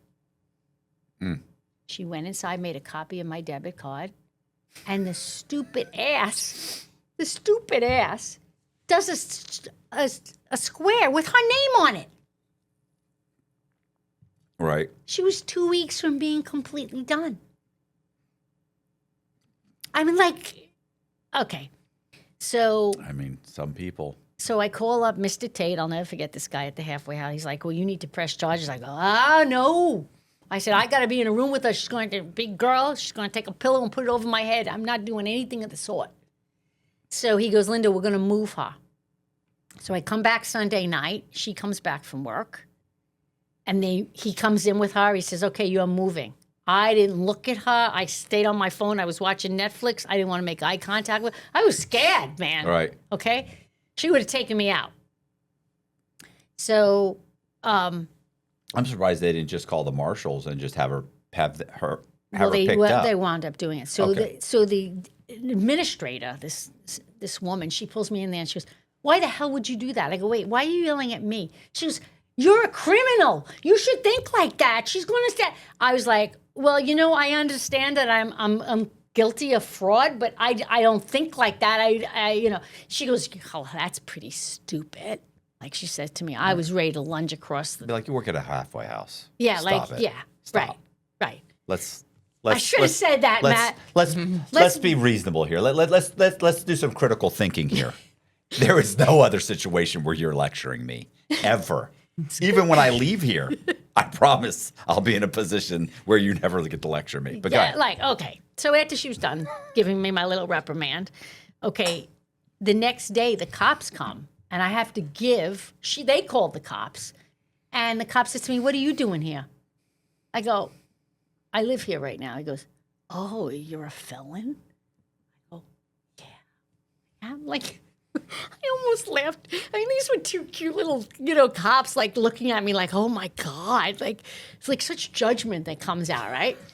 Well, the next day, the marshals came and they took her away. I don't ever know what happened to her to this day, nor do I care. And then the third month, I was able to go home. And they fitted me with that little ankle bracelet, which, by the way, tears up your ankles. So Steve devised a thing where you put a sock through it, and then you wrap it underneath so it's not scraping your ankle bones. Right. You know? And I would sit there at night and charge the thing. And I looked at him, I go, when did this happen to my life that I got an ankle bracelet? Like, I still can't believe that I lived this, you know? I look back at it now, I laugh. So one night, the thing is beeping yellow. He goes, it's not charging, Linda. They're gonna kick in the doors. The got SWAT scared. team's gonna come through the windows. Whoosh. So I called. I go, look, my thing's not charging. My ankle monitor's not charging. He goes, just come in tomorrow morning before you go to work. We'll fix it. But that night they called me like 4 or 5 times, like all hours of the night, to make sure that I didn't go anywhere. Because Right. I don't even think they monitor those damn things. Because if they did, wouldn't they know that the thing was losing its power? I mean, I guess. I mean, who knows? Who knows? I know that they do because I know they can look it up because they can see all the places you've been. They can see there's a line that will go all through the city, but they have to. I don't think it's automatically telling them much of anything. I think they have to go out of their way to pull it up and be like, oh, it's dying. Well, I don't think they would know it was dying. They know when it dies. Well, know? I got in trouble a couple of times because I got to work. I didn't call. I forgot. I did that. I had to clean for 2 hours. When I Okay. got back, I had to clean. Yep. They yelled at me. Yeah, I got yelled at too. My boss said, I bet you won't do that again. It happens though. It happens. Yeah. And then you forget to call when you're leaving. And then you get that panic. Yeah. That Oh my God. Yeah. like they're not sending you back to prison because you forgot to call, but it is that shock. We had this one lady, she was mean. Mr. Tate was great. I don't even remember her name, but she was mean. I did it like 3 times. And she said to me, Varisco, you do it again, I'm going to send you somewhere where you're not going to forget to do it anymore. I was like, oh my God. Then one day, my girlfriend, she goes, I'm going to pick you up and take you to lunch. I go, I got a monitor on me. Maybe they'll see. I was scared. Right. I did it anyway, and they never found out. But the whole time I couldn't relax. It's just not worth it. To me, I just want to get through this, and I initially when I went there would go to work, you leave, you sign out, you go to work, you call when you get there. Well, after a couple weeks, I called, and then they would call work maybe once a week, twice a week to say, hey, is he there? Yeah, he's here. You want to talk to him? Nah, I just need to know he's here. Okay, because they expect that your boss is a good, normal citizen that is. Would report it. Right, mine wasn't. So I called and said, listen, my boss wants me to take a piece of furniture to Ybor City and get it welded. And he's telling me, like, I'm going to wait. I have to wait there and then bring it back. And I'm using his truck. And is that okay? And they were like, hold on. And then they came back and they're like, okay, well, yeah, it's part of your, how long are you going to be gone? I was like, I don't know how long it's going to take. I don't know if it's an hour or if it's 4 hours. I have no idea. Like, yeah, that's fine. Now, I don't have an ankle monitor on at work. So, my boss, his name's Treon, he's like, yeah, just go, do whatever you want, go. So I would leave and go visit my mom for like 2-3 hours. And then I'd come back. And he's paying me. He didn't mind. Minimum wage, whatever that is, and I was working probably almost 80 hours a week. I worked every day except for Sunday, from the day when the gym opened to when it closed. And it was like 76 hours or something. But so I got to a point where I could leave during the day and go do stuff and come back. Like I could go to the bank and come, and he would cover for me. Right. So that makes a difference. It makes a huge difference Right. because it's just. And I used to think I can't go to the bank. Like I can't go. You know what I'm saying? It was like they make it that at least now. Your halfway house I think was a little more laxed, and I know that because my buddy Boziak was there, and he was telling me like, oh, you get a pass, you get this, you didn't really get any of that at the place I was at, and I think you could get a pass after a month.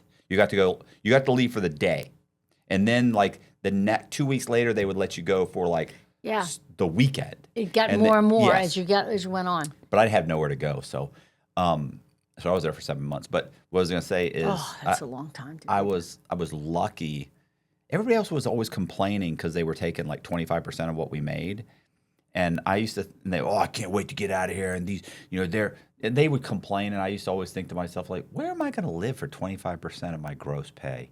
Like, I get it. It sucks here, but I mean, I'm gone 6 days a week. I'm gone. I basically eat breakfast, leave in the morning, come back that night, get counted, go to bed, wake up in the morning, go do it all over again. And then during the day, if I want to leave for an hour or two here, I can. I didn't do it too much.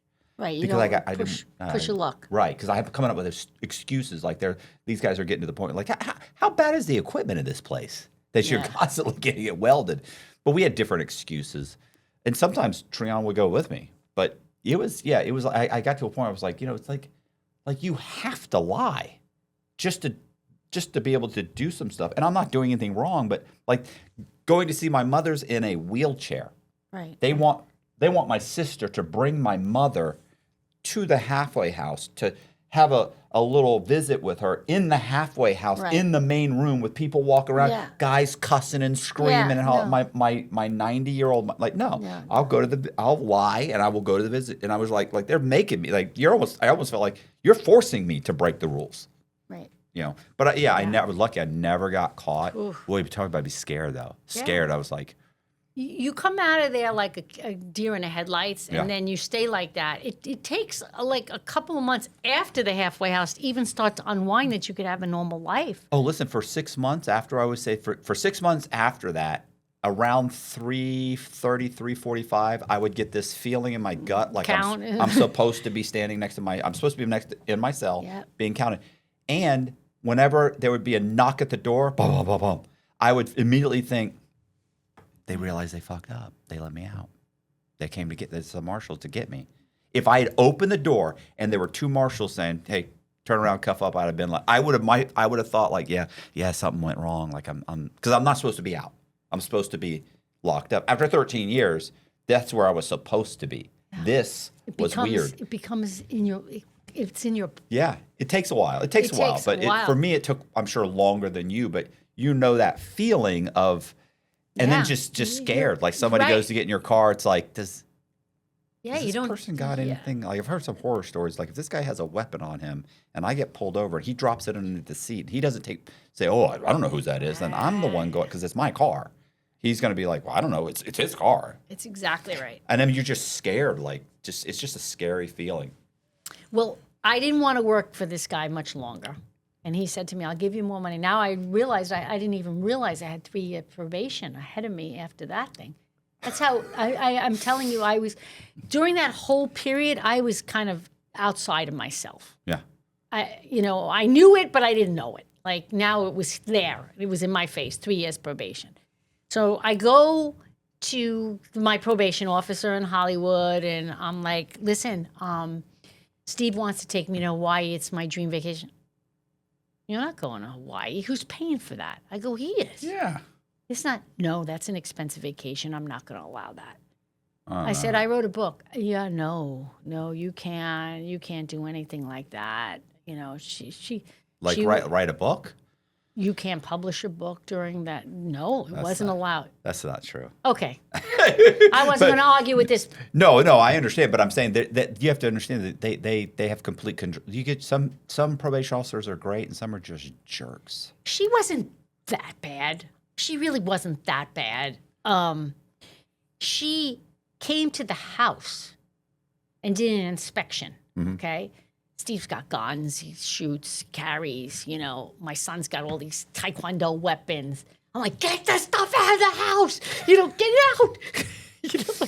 So all the stuff is brought to my mother's. It's so stupid. So then they go in I have a little shed because I garden. They find a machete in there. They're like, "You need to remove this." Get the So get so outta Steve here. goes, "There's knives in the kitchen. How come?" Yeah. "Well, that's not a weapon." "Well, yes, it is." A machete's not a weapon. We If had you to use bring it we had to get rid of the machete, but the kitchen knives, I mean, if I was going to stab, it's just it stupid. just doesn't make sense to me. So I didn't want to keep going back and forth like 45 minutes to Fort Lauderdale to work for this other guy, Steve. So I looked at Steve, the boyfriend Steve, who's got a plumbing company. I go, "How can I help?" Could you hire me? He goes, yeah, I'll hire you. Started marketing his business, got a degree in backflows. I was the only woman in there with all these plumbers. They're like looking at me like, what's she doing in here? Got the backflow license, started doing backflows for him, started marketing. What's And a then backflow? backflow is so the water from the house doesn't backflow back into the main. And that's how Legionnaire's disease spread. Do you remember that time, like in the 40s? Yeah. Where Legionnaire's I wasn't is that alive hotel. then, but yeah, I've yeah. heard of Legionnaire's disease. So you have to make sure the water that goes Because if it can't sits, backflow back into the Okay. main, the city main of water supply. It's amazing how much stuff you learn as a chiropractor. Now I'm plumber, chiropractor / plumber, Dr. Plumber. well, So- I had heard, and I heard this from a doctor, by the way, that when I was locked up, that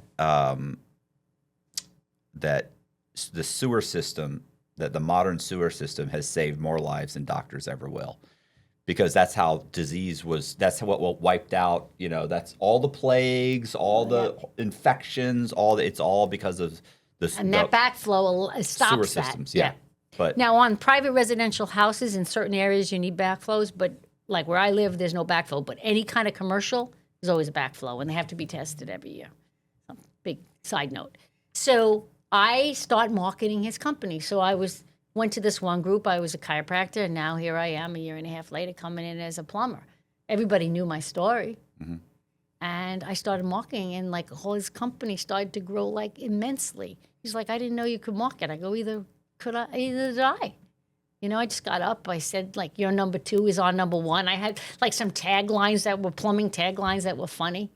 And people just took to me. And so now I almost market it full time. I market his plumbing company. It's crazy.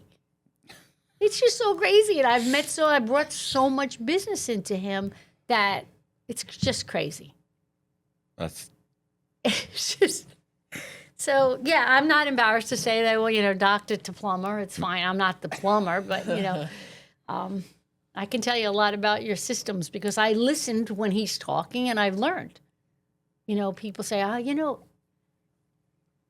every appliance in my house, every faucet, everything, I'm getting hot water except my shower. So now I know how to diagnose it. Do you know that showers have cartridges that come out, they get replaced, and then they're put in? It's like $100 fix to get a new cartridge and have a plumber install it. Who knew this stuff? So anyway, so that's the story. So that's what I'm doing now. Interesting. what about the book? Okay, the book. The books.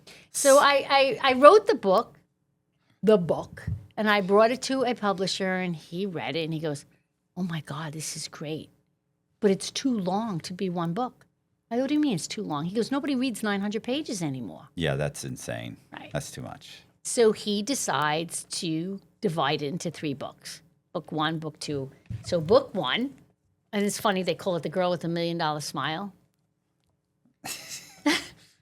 You didn't pick that. They picked it, right? Yeah, actually, they suggested it. Yeah. Because how could you smile through all the crap you've been through, right? Yeah. Well, I mean, also, I was just going to say, because people don't realize that you write a book, you don't actually get to choose the title. They actually have the right to choose the I title. had no Yeah. idea about the title. Yeah. I didn't even know.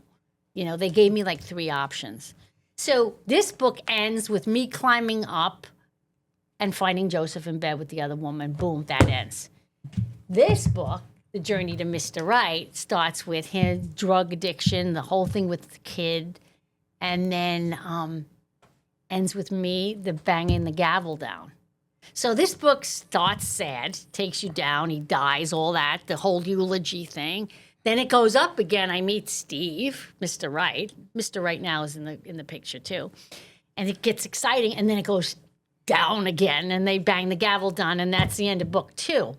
And then book 3, Rising After the Fall, is prison, the self-surrender, and then my takeaways about forgiveness,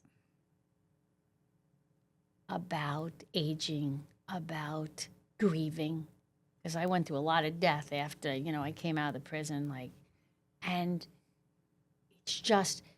it's an incredible book about one person's journey, and I loved it.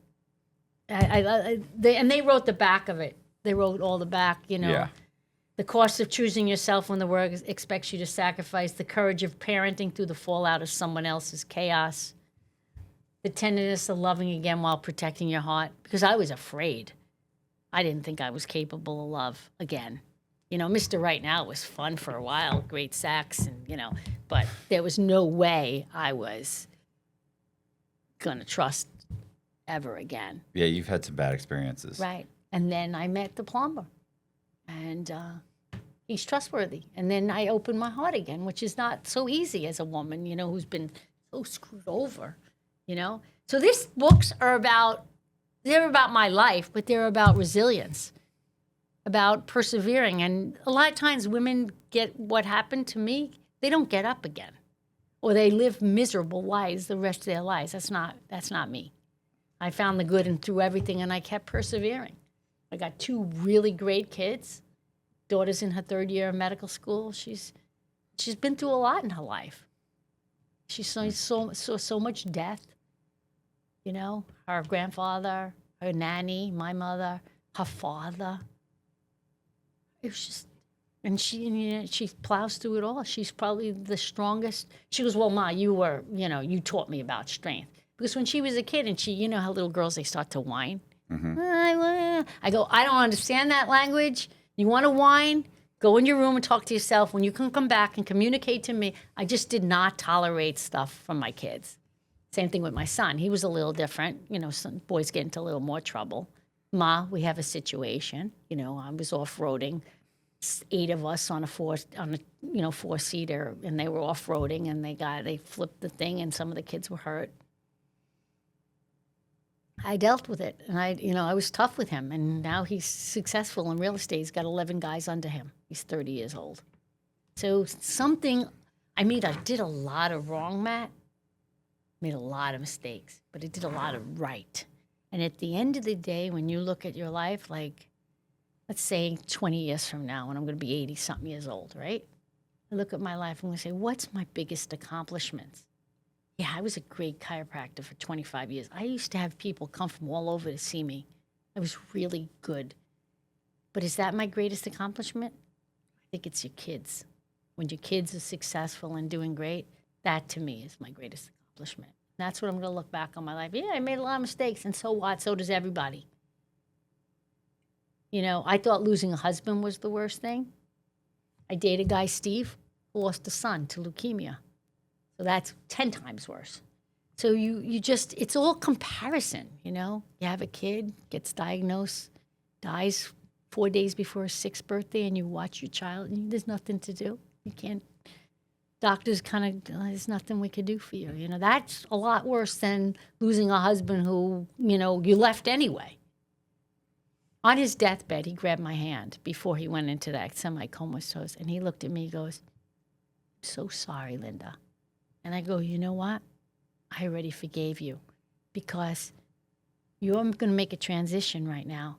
I'm left to live my life. And all that ugly bitterness, you know what that would do to me? It'd make me sick, turn into cancer. I'd ever badmouthed him to the kids. I just explained it like Dad had like mental illness with addiction. I don't know how else to frame that.